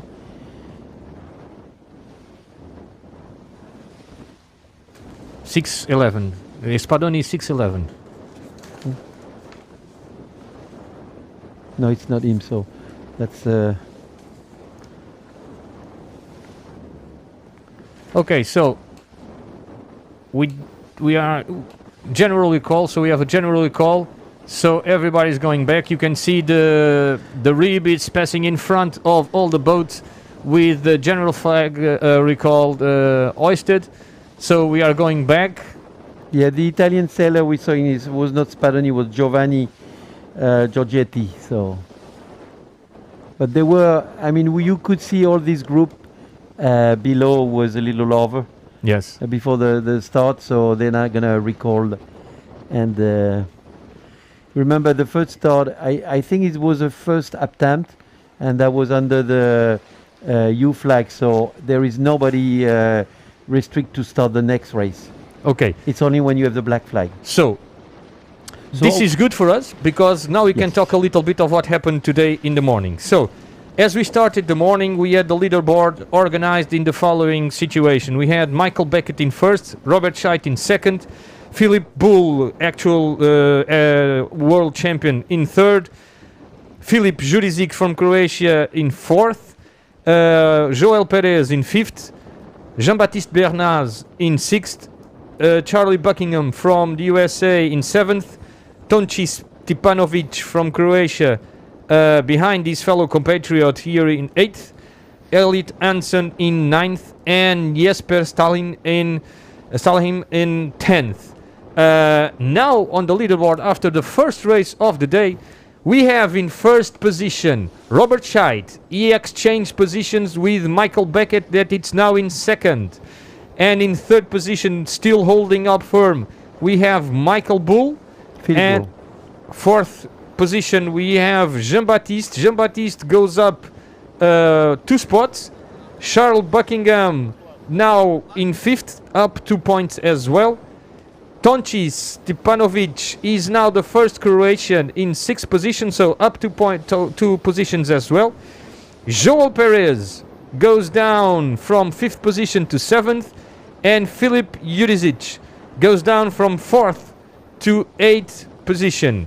In ninth, still holding ninth, Elliot Hansen, and still holding 10th position, Jesper Stalheim. Dukobos holding his 11th place as well. Yes, Dukobos, I mean, you remember there is 2 places, so right now if we were stopping now, this will be allocated to Spain with Joel Rodriguez in 7th position and then to Dukobos in 11th position. The main problem with Dukobos, normally the criteria has to be 7 to be sent to the Olympics, so we hope that if he gets the spot, he will be sent by the Netherlands committee. And following after that, we still have a fight. Of course, we have Joachim Blanco, who is also fighting for the spot, and then we have Wannes van Leer with 15th position, and then after that we have Alessio Spadoni 17th position. So this is in point this can change. I mean, it really depends of what they will do in that race, and anything can happen. I mean, you can have a UFD, a BFD, you can have anything can happen. So unless you have not finished, it's not over. Yes, you're right, and I'm taking you from there because our local Portuguese Eduardo Marques just moved up 1 position yesterday. He finished the day after a fantastic day on the water. He finished the day in 22nd position, and today is in 21st position already. We have talked this morning, and he's really looking forward for today. He knows that it's a hard battle and a very strong battle to try to get that last spot because, as you said very well, Dukobos is very high up, but like you said as well, if the criteria of the Netherlands is not met by being at 7, perhaps they will withdraw their sailor from the Olympics, and then everything comes back falling a little bit down the order. So let's hope and cross fingers. All the Portuguese are rooting for Eduardo as well. but he has a lot of other guys in front to manage to pick it up. So, like you said, at the moment we have Joel Perez and Dukel Bots holding up a good position for that last 2 tickets. Yeah, 4 there is- minutes already on, and we have a black flag. Yeah, there is a special regulation for that if the place is not taken. So that usually go to World Championship. So that will be the 2019 World Championship and the next in the list. So this needs to be studied carefully in case. For that if World it's Championship, Netherlands, there were 5 countries that were places that were given in that championship, and then we will have to go to that classification, see who was next, correct? Exactly, yeah, but we don't know. I mean, it's really depending. So, I remind you that these guys will go in the inner course and not the outer course, because the ladies are already out there sailing. We should be getting closer to the 2-minute gun.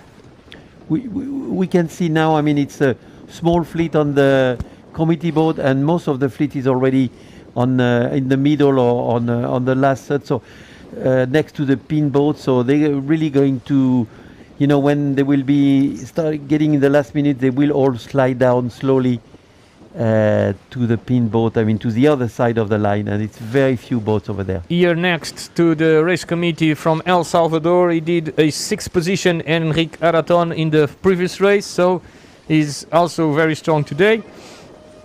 1 minute to the start, 1 minute to the start, and now it enters here a big thing to play that Jean-Luc has been talking about throughout this week. Black flag on. This is very important. If some of these guys get black flagged, it's going to do a lot on the classification. Yeah, I mean, you see everybody is all the way over there at the pin boat, so it's going to be a big battle. Maybe we have some image over there because this is where the action is going on. At the pin, it's going to be a big fight to get the first spot next close to the pin to have the best start. I would say that yes, there is a lot of people on the left, but the fleet otherwise it's distributed by the entire race line. A little bit of a spot on the middle that doesn't have a lot of people. Okay. So here we go. Start of this race, and closer to us.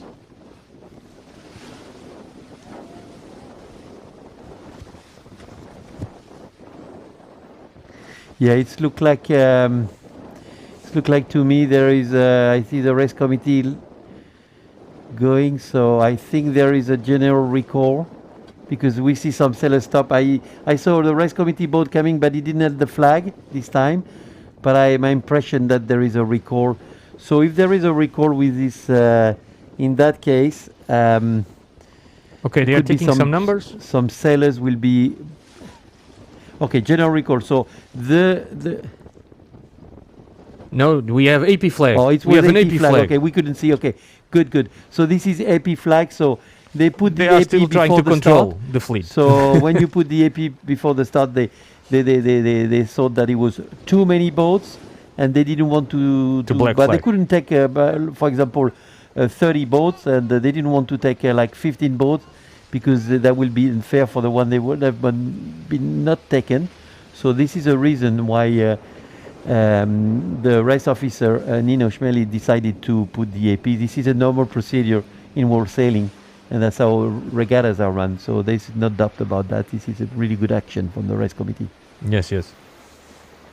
So, we are back to the beginning because with the AP everything is postponed, and we will shortly start a new starting procedures.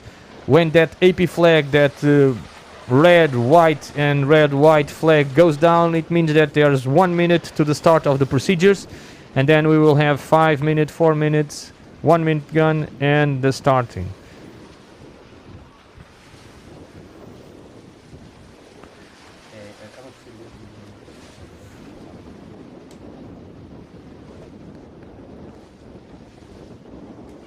So there is quite a, this is, I will say in a way, little normal because this is quite a tension here.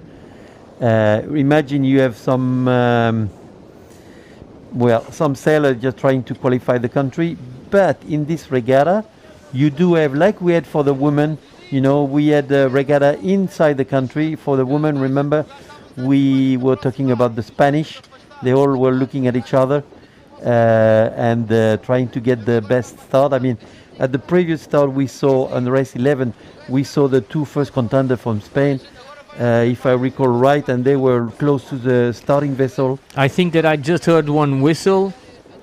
If you can have a camera looking at the race committee. Because if that's so, there is 6 minutes now for the next of the start of the next race. So in this race, I mean, you gonna have also some sailors trying to get the country have the spot at the Olympics, but we still don't know who is gonna go. And the problem is we didn't have many regatta due to COVID-19, almost none. The last big run was at the European, so this is the second one since last October. So it's really a difficult year, I mean, for everybody, of course, and just wish to everyone to stay safe. But it's not easy. So this is why there is a lot of tension. This is quite a big fleet, and they're really pushing because, as you saw before, even in the race before with Anne-Marie Brindon, she had a good start, and then she could extend her lead, which is extremely important. And in that game, there is one person really good. This is Robert Scheidt.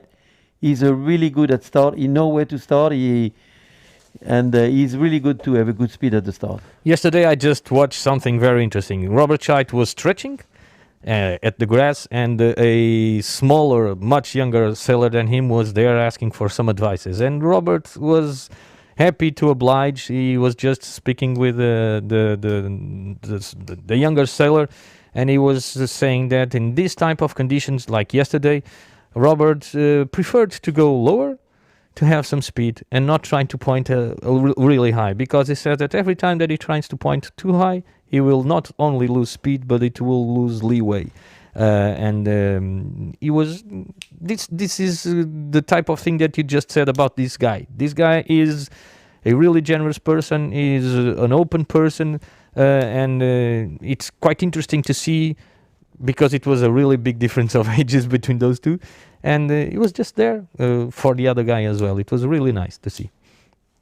So yeah, it's good to see that last time it was 4. It was really close in point to the medals, and let's see what's happening this summer in Tokyo Olympics. Today, as you said, the race has a lot of tension, because it's not only the 2 tickets that are waiting to be given. There are a lot of countries that they are battling inside between the several sailors, but that also represents that it might have been a different tactics inside that race, because like we saw, and you pointed out, in the women's fleet, with the Spaniards, for instance, they were all fighting with each other, so they are a little bit more concerned with that opposition than to be in first position, second position, third position of the entire race. So it's an all different tactics, and that might also influenciate the final results. Nevertheless, the top 3 are really, really strong, and it's very interesting to see that we do have the actual world champion in third position and Robert Scheidt in first position. Curiously enough, the first Brit, which is Michael Beckett, that was leading throughout the entire week, just lost it in this morning race. It's not the elected Britain to go to the Olympics. That is Alison Hansen, that it's now currently in 9th position, correct? Yeah, I mean, as I was saying in previous days, the squad of the team of the UK team is really strong, and just remember that the last European, the podium place 1, 2, 3 in ILCA 7 were taken by the English team. So really strong. So all that of them. explains why. I mean, we can have one with in the top 3 again.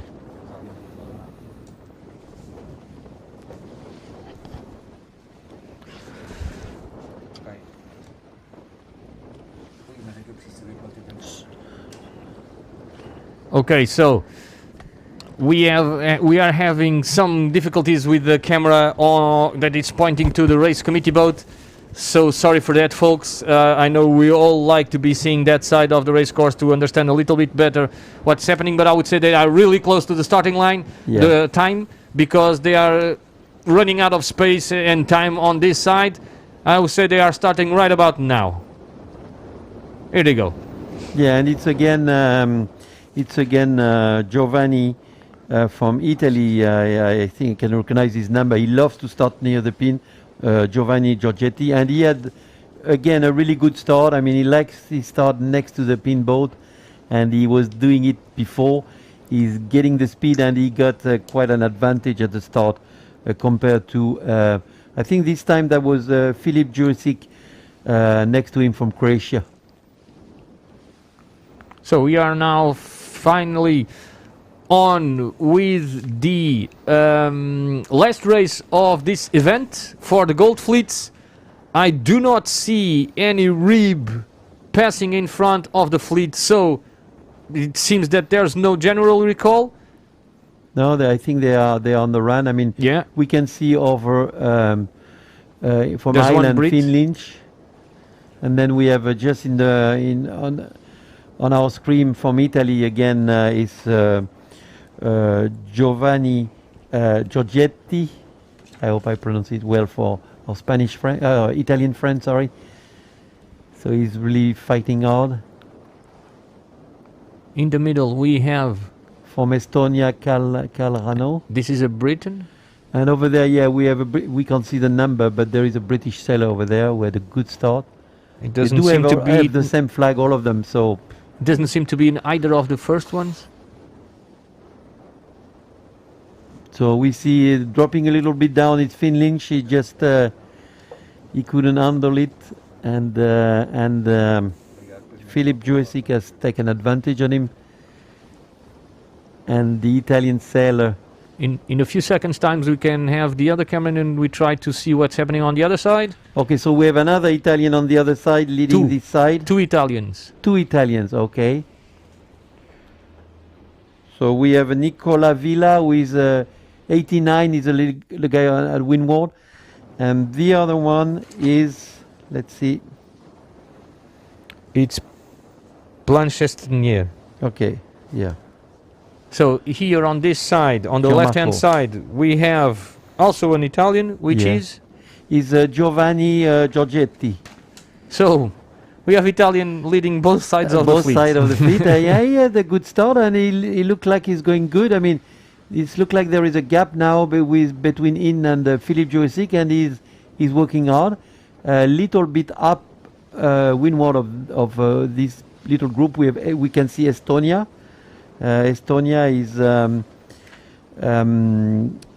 Carl Martin Ramo, and well, we don't see him now, but he's just behind the Italian sail. So we see they keep going, and you need to go fast, you need to hack a lot, and you need to keep going. They're all choosing one side, and they keep going. They're not going to attack immediately, No, they cannot.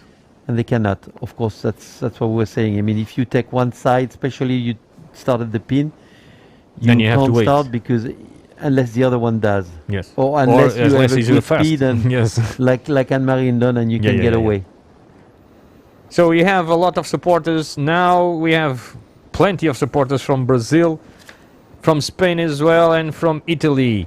So if you want to show your support, just go to our live chat and write us a message. We will try to put it online and broadcast it as well.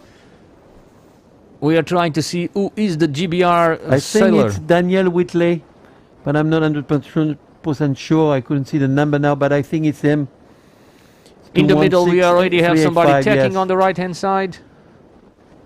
So he's the leader right now. I mean, we see a little bit difference. I would say that in the middle, to the right-hand side, there is a little bit more advantage. But right now they can't tack. I mean, they're all under control. So nobody can tack unless if he tacks, he's going to go behind those boats. But in the middle, we already have a difference. Somebody going to the right and somebody Yeah, we coming to the saw left. part of the group over there in the middle. You're right. I've been tacking now, and going back on the right side. Sorry, folks, that we cannot give you the exact numbers or names of the persons that are in the middle of the fleet. Our boats cannot cross in front of these sailors because they will make it hard Yeah, I life can for them. see Charlie Buckingham from USA is a little bit in the back of this fleet. I recognize the USA national letters. He's currently in 5th position overall. So I mean, it's really hard work and great technique. I mean, to keep the boat flat and go as fast as you can. As you were saying before, you need to have speed to pass those waves. You know, it's a big effort. You know what I mean? They're all the time using, you know, they're using the tiller, so they're driving the boat. They're also using the main sheet. They have the direct main sheet in the end. All those, yeah. Explain us a little bit what is exactly that they are trying to do. They're trying to keep the boat always in contact with the water. Yeah, and they also they are when the wave arrives, they want to keep the speed, so they're bearing wave a little bit, and when the wave arrives, they need to point a little bit, and then after when the wave is passed, they need to bear away just to go and get some speed. Yes, just to get some speed. So they need to do that all the time, and it's a huge work. I mean, all the beat it's really hard. I mean, you need all the time to trim your sail. Every time that you miss one of those things that you just said, the boat stops a little bit, and the other guys just gain centimeters and centimeters. Yeah. If you lose 20 centimeters with the number of waves you have, you count at the end. And when we were gonna see those guys coming to the top mark, you see they will be very, very short between them. So you see now, I mean, Giovanni has managed to tack, and also Calrano from Estonia. Giovanni is the Italian sailor we just see in front of us. And all of them we see now all the fleet is tack. There's probably a little shift, and now they and also because the other have tack. So we can see here one of the Portuguese. I think it's Santiago, not Edu. And now as they go, I mean, remember in the woman fleet we saw in the second beat and some recover from the right. Yes. So we don't know exactly who's going to pass, but we have not seen any top sailors here. It was the French lady. We didn't see Robert Scheidt on that side. We didn't see Jean-Baptiste Bernas from France. So I mean, anything can happen, and we are still looking for them, and we will try to get their position as soon as we have seen him. We didn't see Philippe Bull also from Germany, the world champ. So well, but they have been starting a little bit more in the middle. They have been a little bit more conservative throughout the week. I mean, but they were not at the pin, and of course, for sure, they decided to do that because they wanted to be able to go on the right side.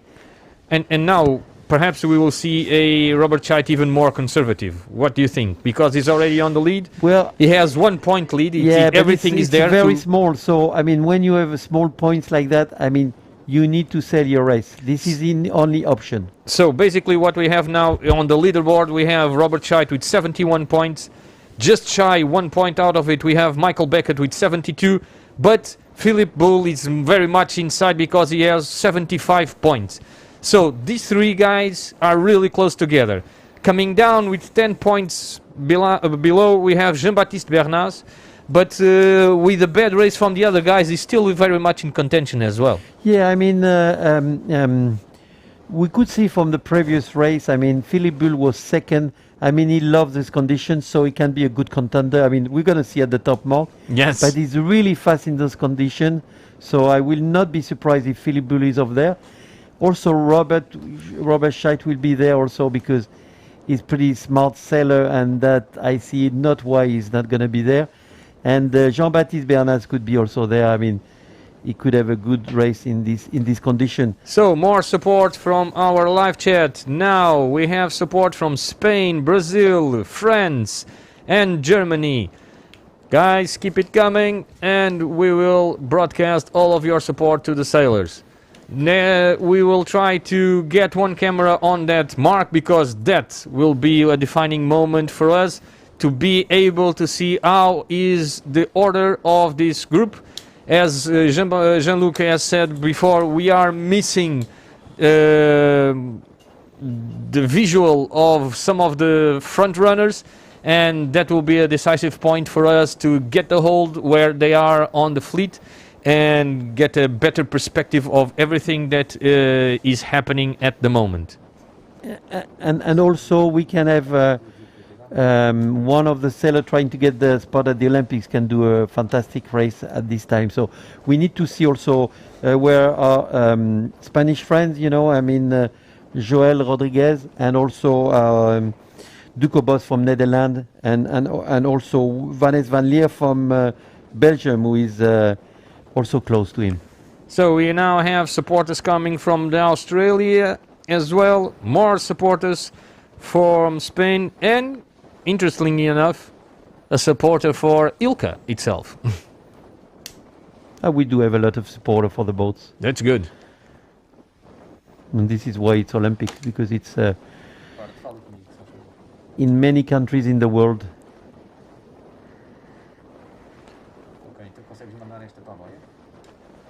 Remember, at this European qualifier here, we have 44 countries.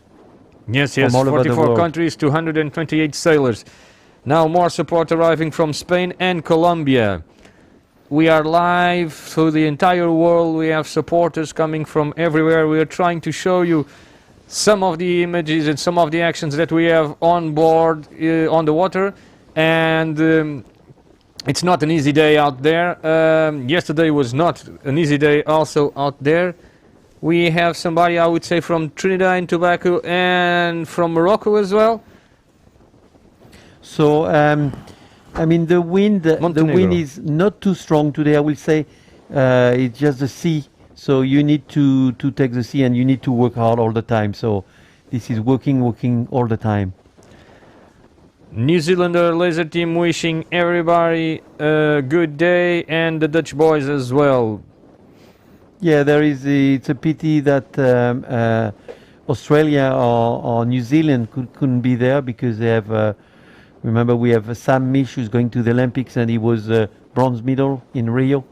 And we have Matt Wynne, who has been world champ, and he's a fantastic sailor also. We are receiving support for Ducubos as well from the Netherlands, Argentina, Germany, and Belgium again. I'm sure everyone in Netherlands is supporting Duco Bos and wish him to get the spot at the Olympics for sure. We are now being joined as well from Vamos Guatemala. Yeah, and we have some supporters from Belgium also looking for Vanessa van Leer to also recover and bring again Belgium to the Olympic in the ILCA 7.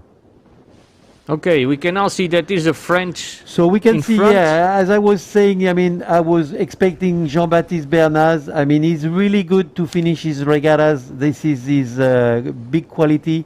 I mean, he's always very consistent. He got a BFD, but in one race, so he was more conservative. But I was expecting him, and what we just saw, but we have gone now with the camera. But I think he was in the top 5. Maybe better, but we need to see. Okay. We don't have the Angor, so we don't know now, and we are back on the fleet. I remind you guys that the camera on the right hand side, and that should be on the next mark, is experiencing some technical difficulties. We are working and doing everything we can to have a different angle and a view on the top wind mark. I remind you, this is the first leg, the first upwind beat.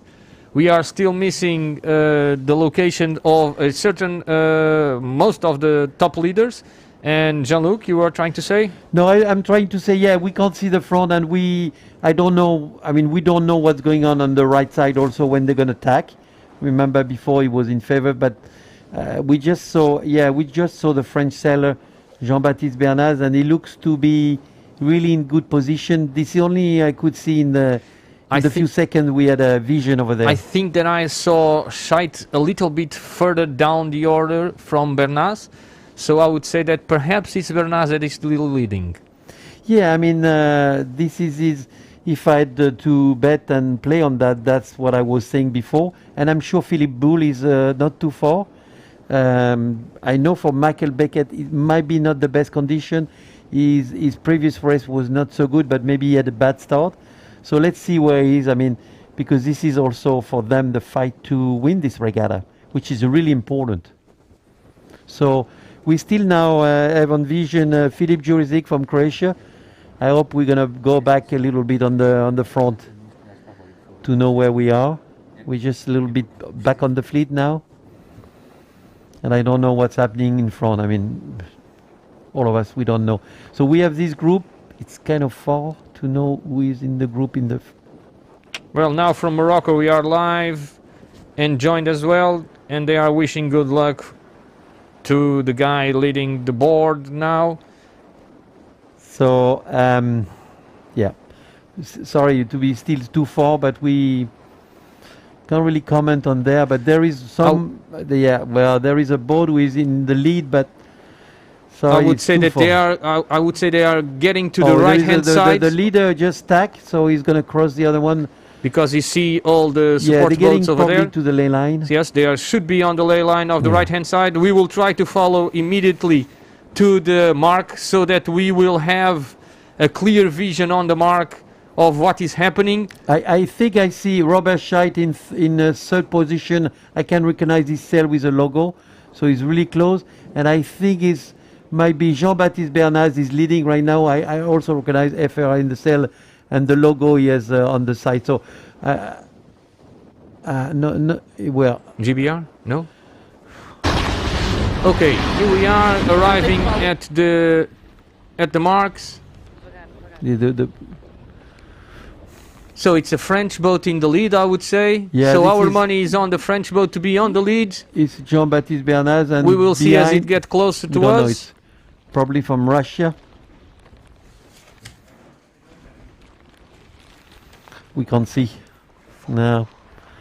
Well, So, it's Jean-Baptiste yes, Bernaz is he's in the lead. for sure. What we could see Russian in the second. from Russia. So Robert, that's no, it's one of the GBRs in third position. oh, okay. So now we see. Oof. That was Maxim Nikolaev. This is Bull in on, second yeah, po- Bull in fourth. Yeah, Bull. Scheidt here. And And we Scheidt. have the Portuguese here in the front. Very good race for the Portuguese as well. And then Go Charlie Edu. Buckingham just passing. Karl Rano from Estonia. You see all of them. It's No, pretty Scheidt good. is here. Yeah, Robert Scheidt just run 10 place. So it was another Brazilian. This is Elliot Merceron from Switzerland. So they're passing really fast and the Angola. So okay, Bull has a big lead on Robert Scheidt. yes, He yes, could yes, overcome yes. Robert Scheidt in the classification. This is as as I was saying, I mean, that's what I've been betting. I was betting for Philip Bull and also Jean-Baptiste Bernaz, and the other one, of course, was Robert Scheidt, who is not too far. Remember, Robert Scheidt is going pretty fast, and even if he's not too far, he can recover. Yes, So it's gonna because be what big we have battle. seen that happening a lot this week. So he managed to do a conservative start. He does a first upwind. He's not in the top lead, but then he slowly moves up a few places. It's been really impressive to see that as well. We But- will try to follow the front runners as soon as we can. Yes. Here we go. Okay, you see now Jean-Baptiste is in the lead, and he need to keep that lead. I mean, there is a few points. I just wonder who was the British sailor. I remind you that this is the Can inner see the course. number. So we had a very small reach, and now we are already on the downwind leg. The biggest reach will be after the next upwind leg.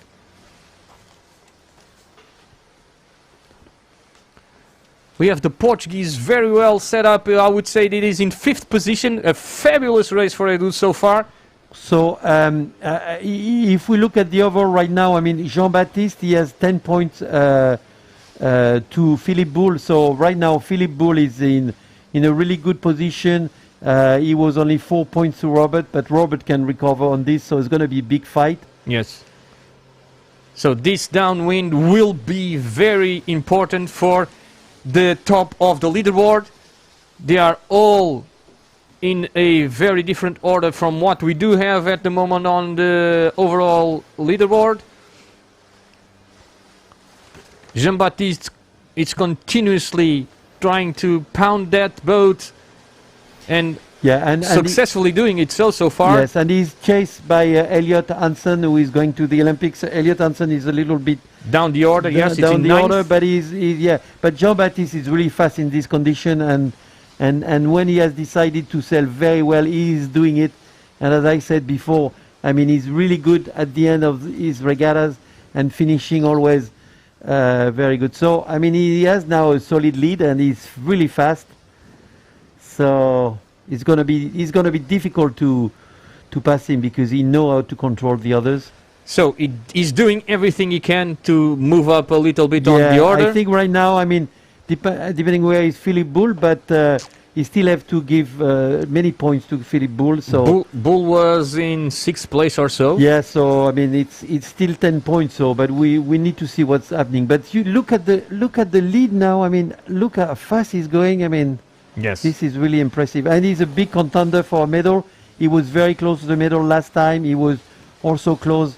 He went to the Olympics in China and he missed it. I mean, he was also really close. So Well, actually, he's leading the overall ranking, right? He's in first position. He was 4th in the World Championship. yes, he's I mean, he's a good sailor. So, as you Also, they're say, all good a sailors. contender for the medals in Tokyo. He's a big contender, yes, for sure. He's ready, yes. And he has done everything to be ready. He has been training with Robert Scheidt, so they've been good training partner. And you could see the technique is looking from time to time behind, but he's also looking where the sails are. Look at how hard he works to keep that boat catching every single little wave, big, small, whatever it is. And he managed to do it perfectly. He's doing this one for what, 5-6 seconds already? Very good, Yeah. this one. Yeah, it takes time to be at the top of the fleet, and you can even pass first, but to keep, to stay there is impressive. From our live chat, the French just pick up and they are all supporting Jean-Baptiste Bernaz. to make it all the way up this race and stay on first position. I think he has fantastic the lead he has already. I mean, Yes. he has really increased and he's taking the wave. So, I mean, the previous race he was 8th, but now he has just got Do- the right technique. And Do you think that is also because the guys from 2nd and 3rd, they were so close together they might be defending themselves? Yeah, or there could have been, some wind, or maybe when Jean-Baptiste passed, he had a little more wind and just increase the, more pressure and increase the lead. That's happened sometimes. And if he keep the lead like that, that will make him more comfortable on the second beat. But remember, the second beat will be like the first beat. It will be at the same place because they're doing the inner. Here Okay, we go. so we are getting closer to the mark. Here we go. Jean-Baptiste Bernaz from France. This is the downwind gate. So Here we they are go. going to start to go upwind. Do you see the lead on this boat? He has a huge lead at the moment. Yeah, the Jude lead, and he will not it go. We could see somebody coming, but It's the Russian on this side. On the other side, we cannot see who it is. So Hansen, it's now in 4th position. In 5th position will be yeah, we just saw in second position It will Maxim be Nikolaev on our Michael side. Beckett, right? Michael Beckett. Yeah, Michael Beckett is there also. So Very good. So the Portuguese is here. yeah, it's Let's go, Edu. so we High see card, Charlie dude. Buckingham. So and we have Elliot Merceron also coming now, but unfortunately got a UFD the race before. But it's, as I said, it's a big fight, and now Here we it have is Scheidt. Robert Scheidt passing. It's gonna be, every centimeters will be a big battles. We're sorry that we could not see. Did you see Philippe Bull? I did not see Philippe Bull, No, but I know maybe he he was in on the the front. other side. Sorry, he yeah. around the other Right. side of the gate. So we now have, I would say, that the 2nd and the 5th position, they went to the left-hand side, and the other ones on the leading group. Oh! One of the crew, one of the teams that I don't just... know which one it is. It's he missed probably the hiking strap. That was It's from one of the Spain, Spanish yes. guys.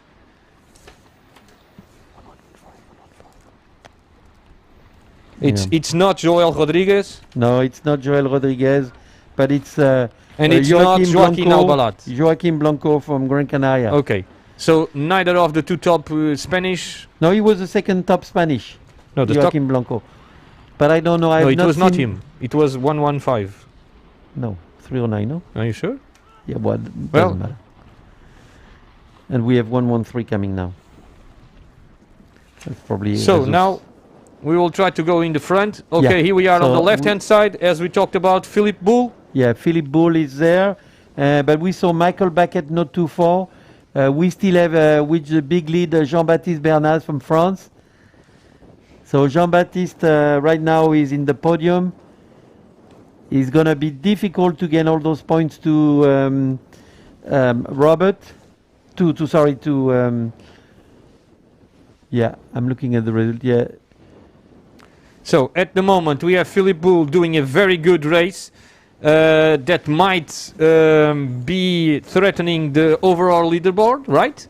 yeah. Because he's it- in second it's or still- third. Yeah, exactly. No, exactly. Yeah. But Michael Beckett is there already as well, so it's going to be yeah, really but it's close. 3 points between Philippe Boul and Michael Baquet. Yes, And right now, I mean, Robert needs to yeah, pick up Philippe some more Boul can places. be, yeah, Philippe Boul can be first overall right now. Michael Beckett probably second, and then of course Robert Scheidt is just behind and can be threatened by Jean-Baptiste Bernaz, but still quite a lot of points, and it's not over yet. You have been said throughout the entire week that this was always going to be to the last race, and it is at the last race.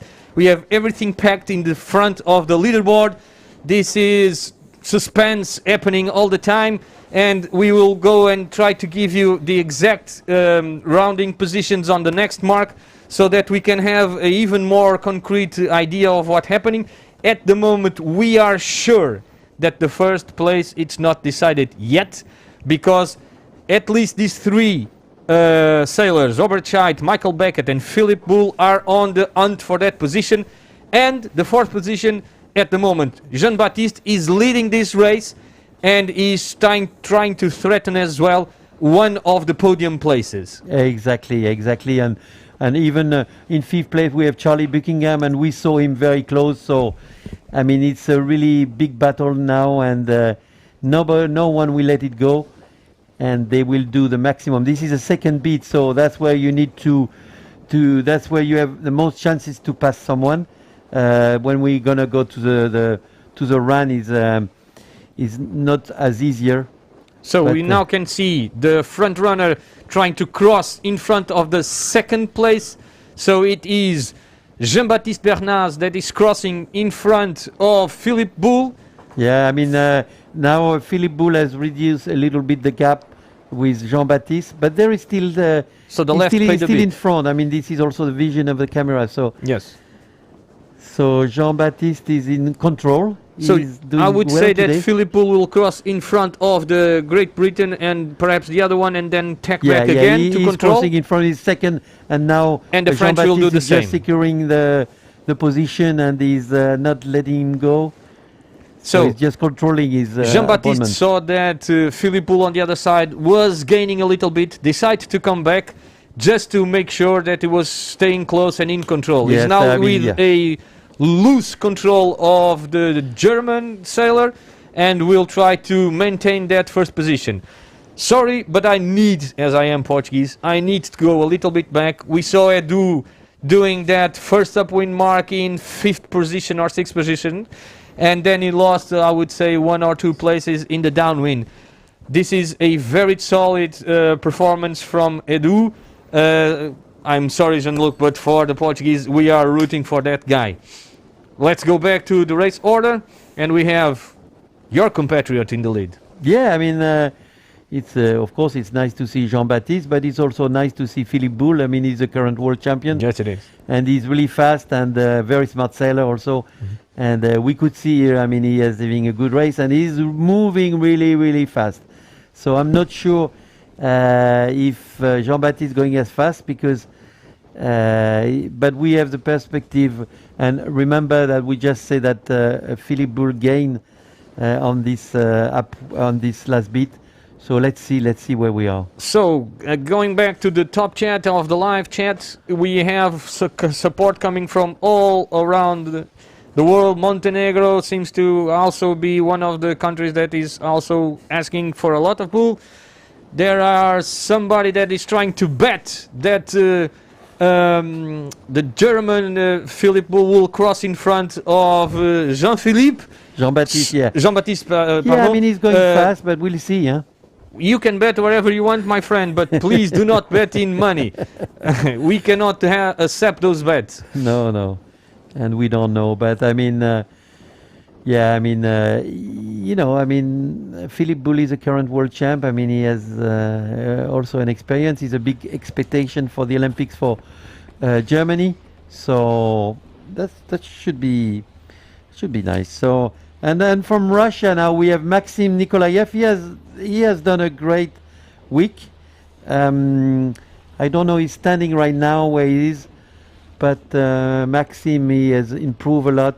And Maxim is 13th position. I think he's the first Russian. He had a great start, but he's selling very well. I think he's the first Russian so far. And so if he finishes this race and there is no issue, he probably will be the first Russian at this regatta, so that's going to be great. We're back to Jean-Baptiste, and now we have a very interesting moment to see the cross between Jean-Baptiste and Philipp Bull. Yeah, Jean-Baptiste is a very tall sailor, and you see, it's not too windy, I will say, in a way. I mean, it's technique, but it's just the waves, you know. You need to work every wave, and you need to use your tiller all the time and main sheet. So he's working every wave. I do not see. Here it is. No, I do not see Michael Bull. Philipp Bull, sorry. Philipp Bull, yeah, he's a little under over there. Okay, so now I it's see it. difficult to say. I think Jean-Baptiste is still in the lead. But we need to see what will happen with the wind at that time when he will tack. But it seems to point a little bit higher than Bull. Yeah. So let's see. You know, sometimes there is a little shift, and then you have the. So if the wind is going right further ahead, it's good for Bull. Yes. So we will wait a little bit to see what happens. We know how the pressure is and everything, but Philipp Bull, of course, is choosing to go as fast as he can. Because if the wind shifts a little bit, then he can tack and pass in front. Okay, we have a lot of people now betting online. I mean, that's not possible, dudes. No. I'm sorry, we don't have our bank account on us. So even that, we will have give it to you. You can make the transfer immediately. But we are getting closer and closer. I would say that Philipp Bull is getting closer and closer to the right hand ley line. He will be taking in a few moments. So we're gonna have a very nice fight on the run. This is the second Philippe upwind. And Jean-Baptiste. Yeah. Then we will have the big reach now, because this is the inner course. Yes, so exactly. now it will be the big reach, and then we will have the last downwind of this race and of this championship. Yeah, there is. Look where are the other boats behind. I mean, this is quite a big gap. Oh, we have Montbide and. Where is the Netherlands? Yes, where is the that's Netherlands? a good question. I don't know. Where is Duco Boss? We have not seen. As soon as we see him, we will try to tell you. Yes. Yeah, we've been following him all the week.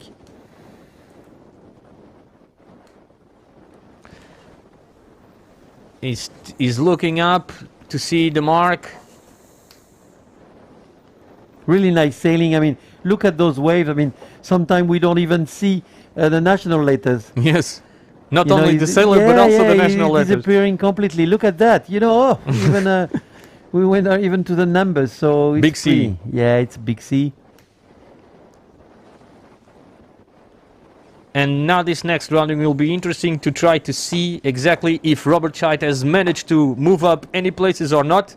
Because as we told you, he's being threatened by this man on the picture, Yes. Philipp Bull. Yeah, we still need to see where is Michael Beckett also. Yes. He was in. Elliot was in front. He was one of the front runners. Yeah. But Michael Beckett, it's But also there were 3 points with Michael Beckett, and there were 4 points with Robert. so really close. Really close, and yeah. Now with okay, Attack. now Philippe Boul has stack. We'll see who's going to be first. Oh, I think I think it's the German. I think Philippe is now leading. He had been So going those really of you fast. that said he was crossing, he did. He is crossing. So Philippe Boul on the lead of this race. We have a new leader for this race. and probably a new leader. If he win that race, he's going to be probably the winner, depending where is Michael Beckett. Okay, they should be on the ley line because Yeah, the French just tagged. Jean-Baptiste just stack, and Philippe is This is Philippe is emotion. working hard. I mean, you can see how. This is emotion throughout the entire week. Now, Yeah. if this in the last race changes the leaderboard and it will be this we man will winning, yeah. it will be Definitely, we'll see when they pass them off. extraordinary. It will be Yeah. extraordinary. We will now try to see the order so that we can try to keep you updated with how it's all going. Yeah, I mean, Philippe seems to have a really fantastic speed and going really, really fast. I mean, we saw how he He's loving this type of we weather. just passed Jean-Baptiste, leeward of him, and then now how fast is that? We have another. Whoa, we have Carl Estonian. Rano from Estonia coming from the other side. And he's going to land on second position. Yeah. So He will cross in front of Jean-Baptiste. yes, So bad news for Jean-Baptiste at this moment. bad news for Jean-Baptiste, but Perhaps really bad news for Robert Scheidt. yeah, I don't know with And Michael Robert, Beckett I as mean, well. Because if there's another guy in the middle of it, I think we have. Yeah, we can't see who is behind Jean-Baptiste over there. There is 2 sailors, 3 sailors. I mean, a big group. it could be one of the GBR. Yes, could be one of the GBR. Michael Beckett could be there, but But he also has the logo on the mainsail. yeah. So And remember, it there could is be also Ellison 3 points between Michael Beckett and Philippe Boul, who is in lead now. And yeah,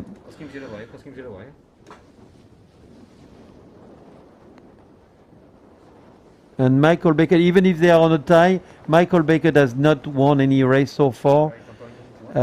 So if they are tied, that's going to be.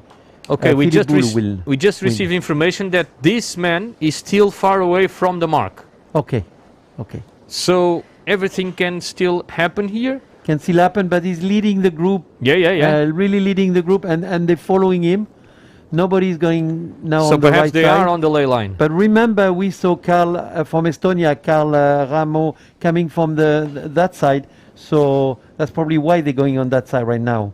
He was in the top 10 at the gate, but so that's why they're keeping now going back on the left side.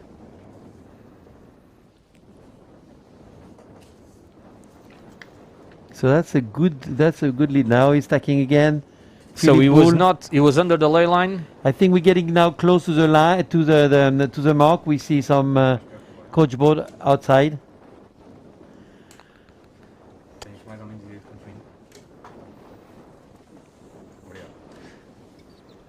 So a lot to be played yet. He tacked back, so he's Yeah, trying to control the fleet Yeah, as well. He doesn't want to take any risk at the end. So and one we of the GBRs is coming. we have one GBR. I think it was. We had Elliot Hansen was not too far, but I couldn't see him, so I don't know if it's him. I think it's Beckett. And it could be Beckett, but we didn't see clearly the Okay, number. so here we are, closer to the mark. Let's try to identify them all. I will the try to first write one down not the docked order. is Philippe Boul. And he has a big lead now. Philippe Boul. The wind has decreased a little bit.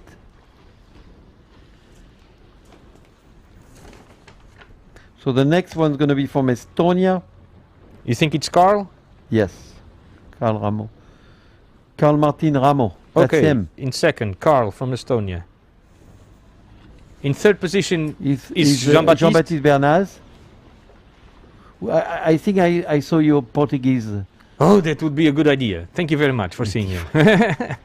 And now we'll have the GBR, right? GBR, yes, 85. I'm trying to identify 85.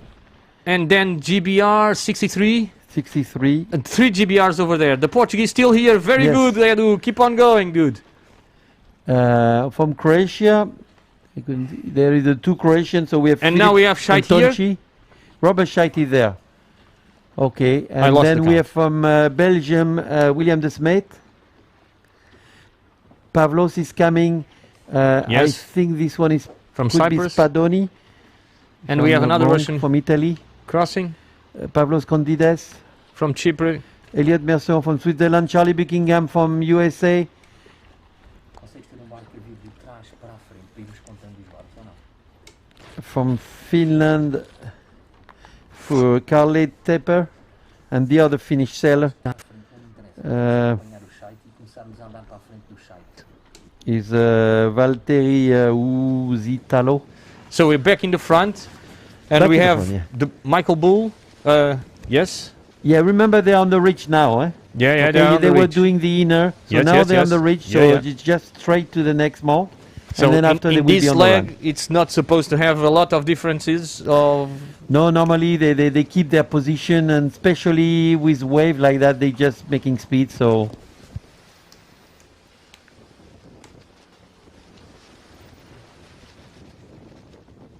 So, yeah, we have a very good view of what's happening, and he's always on full speed.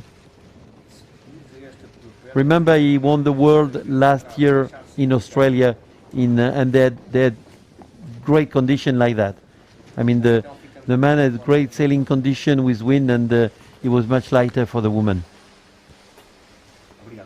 So we are now going to the next mark, and we will try to catch up in the next mark the racing order. Yes. We already did catch some of them, and I will try to write them all down until at least Robert Scheidt, so that we can try to make a little bit of math. Yeah, we'll try to find Michael Beckett where he is.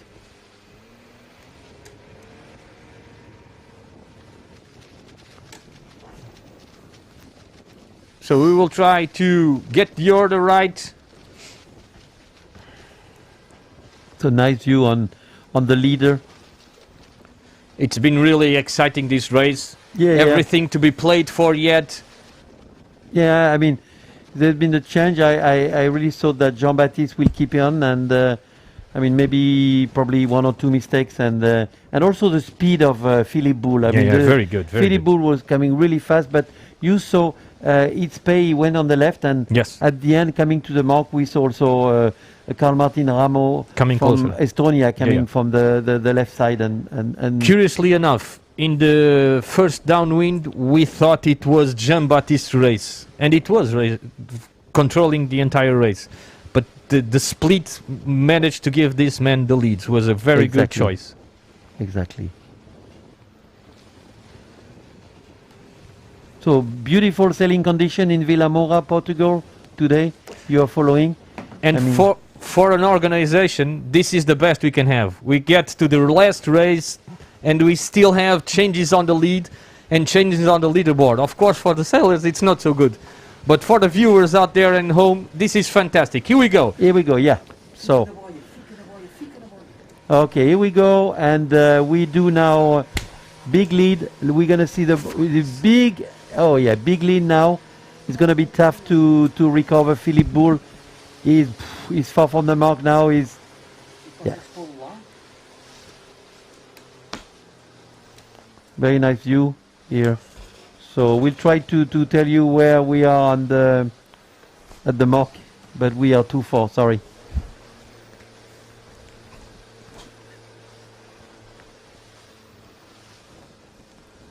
Still following the leader.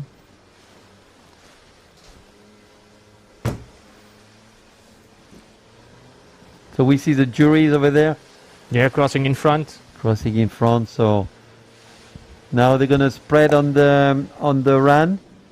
So Well, we didn't catch that rounding. That only means one thing. yeah, The suspense will keep on. Exactly. And we will still trying Exactly. to understand what will happen to the leaderboard. So bear with me, folks. Yes. Stay with us a little bit long, and we will tell you as soon as possible what is going to happen in the outcome of this fantastic event so far.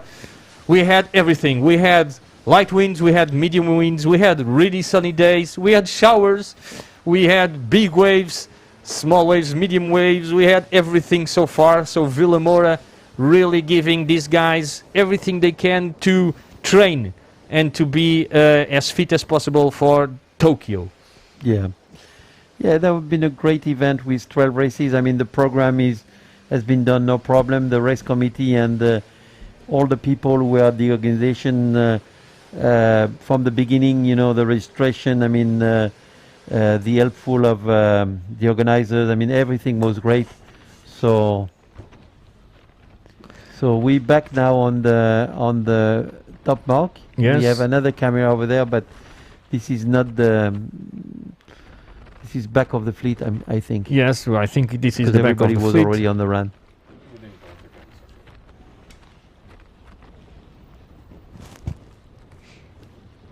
We will have a better view over there when we get to the gate. Yes. Now, I remember you guys that we are running the last downwind run. We will go to the gate. After that gate, we will have a short reach and then a short bit to the end. At the moment, as it stands, Michael Bull is leading. Philippe Bull Sorry, from I keep confusing the name. But Philippe Bull is currently leading. He is the current world champion. And he started this race in third position overall. But we think that he might be at the moment in for the victory of this trophy, the championship. Yes. So, but we need to see where is Michael Beckett and Robert Scheidt. Of course, there were 3 points difference with them. So, if Michael is more than 3 places behind Philippe, then he will lost the championship. And also, of course, also Robert. we need to know where is Joel Rodriguez Perez from Gran Canaria, and also Duco Boss. I mean, and all the people who are, you know, Still trying to fight get for the spot at the Olympics. We saw the Portuguese sailor having a really good regatta, so we need to see where they are. So the guy still fighting for a place of those 2 tickets. It's Joel Perez, it's Duco Boss, Joaquim Albalat, Van Leer, Alessio Spadoni, Milovoj Dukic, From Montenegro. and Eduard Marques from Portugal. Yeah. Nicolo Villa from Italy as well. And sorry, I forgot Elliot Mercedon but- from Switzerland. But Elliot Mercier got a UFD the race before, so Yeah, it's going to be tough. it's not going to be possible, unfortunately, for him. And these are not the only things that we are waiting to see, because we now have 3 guys that can be the winners of this This event. Yeah. At the moment, we have Philippe Bull leading. We don't know very well where it is Michael Beckett. We know that he is leading Robert Scheidt. Yeah, Well, we we think think so. he is leading Robert Scheidt because we saw 3 Great Britain sailors in front of Robert Scheidt. And now we have one of here, Yeah, 385. 385. 385. It's Anson, I think. No, it's not Anson. No. So 385 is 385 is Daniel Whitley. So okay. he's really far down the. Found on the order, and that's not And then Brazilian. we just saw Brazil. Yes. So Robert Scheidt is back in the game. Yes. This is very exciting because There's another GBR. It finished in 3. It finished in 3. so that should be Elliot Hansen. That That's should be Elliot Elliot Janssen. So we are still missing Michael Beckett. We're still missing Michael Beckett. We still okay. Now we got the mark. We have Philippe Bull leading. Yes, stay here, please. So Philippe Bull, yeah. Please stay at the mark. Be nice to stay at the mark. So it's a pity. Okay, we still see in third place from France Jean-Baptiste Bernard, but we can't have a vision of what's happening.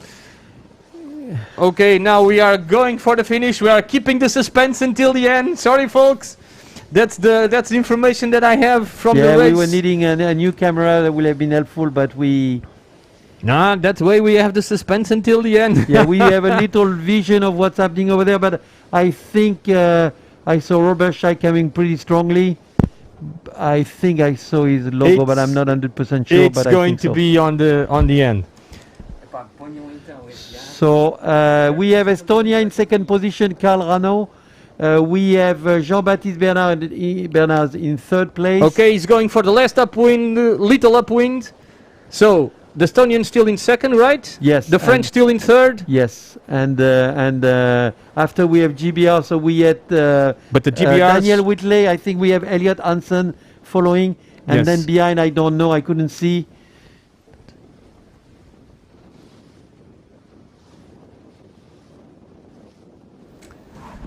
We're still trying to see, but one thing is for sure. On the finishing line, we will be able to tell you exactly where they are, because we are going to have a camera there that is already in place. And so it's going to be suspense until the end from all of us. So Philippe Bull just stacked to go, and well, I think Philippe Bull have secured this event. He's going to be the winner. This Of event all- or this race? This race and the event, because I don't see Michael Backett so far. Yeah, but Uh, Robert Scheidt was there also. Yeah, we have in second position from Estonia, Karl Martin Rameau, and then Jean-Baptiste Bernard in third. So He needs Uh, to have 5 or 6 boats between them. yes, because yes, he's leading. yes. Well, we have not seen Robert Scheidt yet, but for sure with Michael Backett there is 3 places because difference for sure, because there is 2 English just behind, and this is not Michael Backett. Este tipo que faça zoom. Okay, so now Philippe Bull just passing the finishing line, winning this last race, number 12. Temos uma câmera. É que nós daqui não conseguimos ver quem é que está a chegar. So now from Estonia, Karl Martin Rameau, just So passing. we have this Second. confirmation, first and second. So third position should be Jean-Baptiste, correct? Jean-Baptiste Bernard from France should be third. He's third now. It's Okay, done. so after it was the GBR. So let's use the GBR that is coming. Yeah, if it's not Michael Beckett, that's 139, that's the numbers that we are looking for the main sail, the sail yes, so this is 0139. Daniel Whitley. Okay, so it's yeah. not him. No, And then the next GBR, it's not him as well. no, it's Elliot Hansen, the next one. And then it's Robert Scheidt. Robert Scheidt is And coming. then Robert Scheidt is coming, and Plus we on have the other side, it's coming. it's Michael Beckett on the Oh. other side. Just Michael Beckett just arrived on the other side. I think Robert Scheidt might has managed to do it. Oh, So one thing is for sure, Scheidt was in front of Beckett, yes. and yes. I think he's So either Robert tied Scheidt, or Robert 1 Scheidt at point least in is the front. first and second, and there were 4 points between Robert Scheidt and Philippe Bull. Our Portuguese is now arriving. He Yes. lost a little bit his way, but very good, very strong performance here for Edu Marques. Yes, we're looking for Duco Boss from Netherlands, and we're also looking for from the Spanish sailor. So this is amazing. I told you. I mean, we said at the beginning Jean-Baptiste Bernard, Philippe Bull, in our pronostic, Robert Scheidt, and we were right. We were right. It's very, very, very tight. So we have Charlie Buckingham from the USA. We have Elliot Merceron. We have Pavlos Tokontides from Cyprus.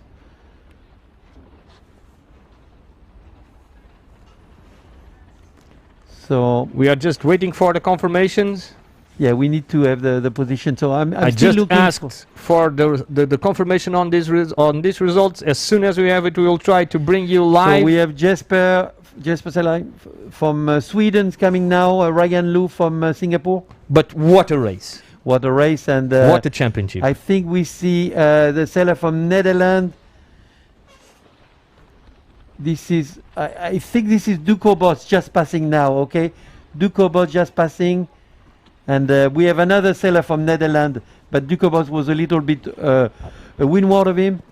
we will I only have the have not seen the Spanish sailors yet. we will not only have the confirmation when everybody is finished. Sorry, folks, we need to bear with us a little bit more. There are some people saying that it will be Bull, Scheidt and Beckett. We still have a confirmation to do that. It was nail biting. This finish, it was nail biting. Yeah. Now it comes the I think it's Perez that it's now crossing. Yes, Perez is Yes. now crossing very down the order today. Yeah, we need to see where he is now in the calculation. I would say that is one of his worst results throughout the entire race, the Yes, entire we will- week. Yeah.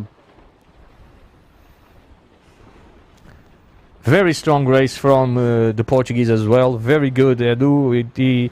We found him this morning and it was really positive for it. He knew that it would be a Hercules job to be able to put our country in the Olympic. He gave it all. He did a good race on the first race today. He did manage to go up one position in the overall leaderboard. Today in the second race he did a fantastic race. He was all the time within the 10 first of this race. I don't know if he managed to secure one of those positions in the Yeah, I think the ranking could be in fourth place, Jean-Baptiste Bernaz. then it And, will be probably Beckett. Philippe Boul winning, and then Scheidt Robert in second. Scheidt, Yes. and then Michael Beckett. That Yes. could be the So one. Beckett is for we're sure gonna in see. third in our opinion. Yeah, and, because he was beaten by Robert Scheidt yeah, in yeah, this yeah, yeah. race. so so- it's from Scheidt and Bull. Bull. So If Bull managed to pulls it out the win on the Yeah. last race, hats off to Yeah, but- that world champion, yeah, because but it's an fantastic. amazing performance from Robert Scheidt. I mean, Yes. few months from the Yes. Olympics, and of course, congratulations also to all the sailors, and of course, an amazing performance today from Philippe Boul, who just showed the speed he had in this condition, and that's why he's the world champ, currently world champ. But interestingly enough, Robert Scheidt didn't have the best beat, but he kept on climbing places one after the other, one after the other. It's going to be really super interesting to see if it was one short or Yeah. not, because I think that at the moment that's the question. If he did manage or not, and I would say that it will be by one place. Yeah, his recovery was impressive. You know, I mean, he recovered. So here we have now Robert Scheidt in vision. So coming back home,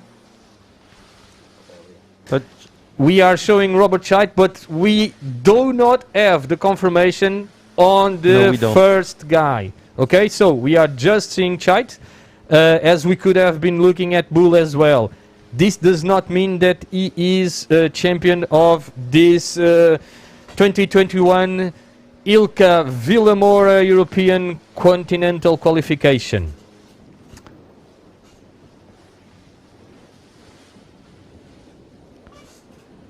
We will try to give you the order of all the countries as soon as we can. We know that everybody wants to see, especially the Italian guys, the Spanish guys, everybody wants to see Yeah. and know which one passed first and the other.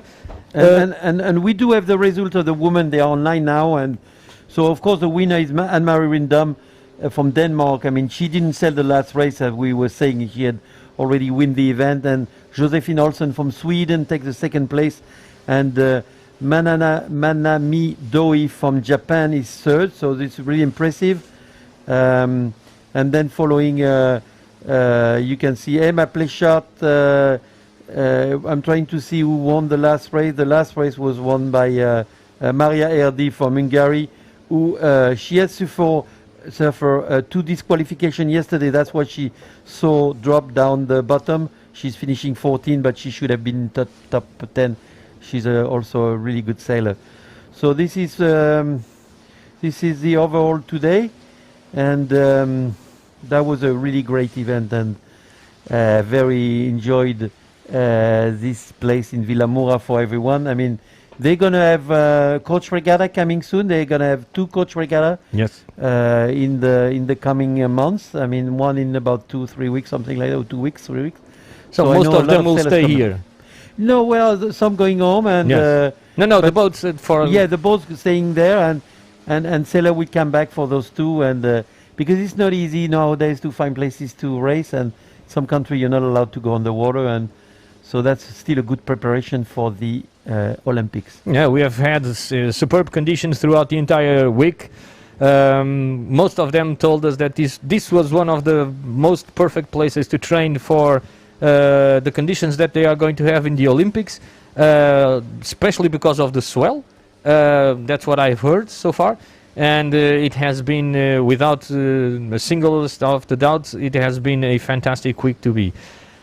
Without saying goodbye yet, I would like to thank you very much for all the support you have given us, Jean-Luc, because without you it would have been very, very difficult for me to do this, as I do not know very well this fleet. The insight of Jean-Luc, it was a fabulous addition, and thank you very much for being here with us. We will still carry on trying to understand what happened. Yeah, thank you. Thank you very much. We had a good image here. We had Adonis Bougueris from Greece, and next to Robert Scheidt, they are the two oldest, when I say the two oldest, sailor from the fleet. They were, of course, both in the Gulf fleet, and of course, Robert even won that race. Yes. We'll know soon, but yeah, well, we should know pretty. Yeah. Yeah. Sorry, folks. We just received the information that we need to finish this live streaming. Please go direct to our website on the internet. As soon as we have the results, we will put them over there so that this waiting will be no more. From live, we need to sign off, and we are signing off from Vilamoura. Thank you very much for everybody for being with us in this live streaming. Thank you again, Jean-Luc, for being with us, and hope the best for all of you. Signing off.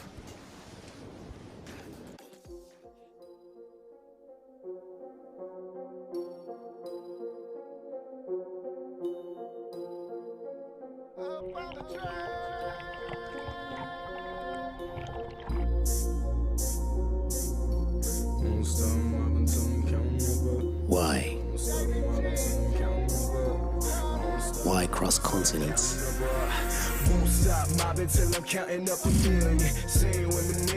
Why conquer the sea? Challenge the winds.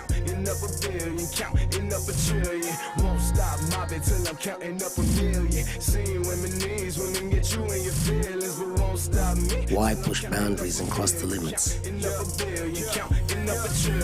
Won't stop mobbing till I count 100 stacks. Even with a GPS, you couldn't get to where I'm at.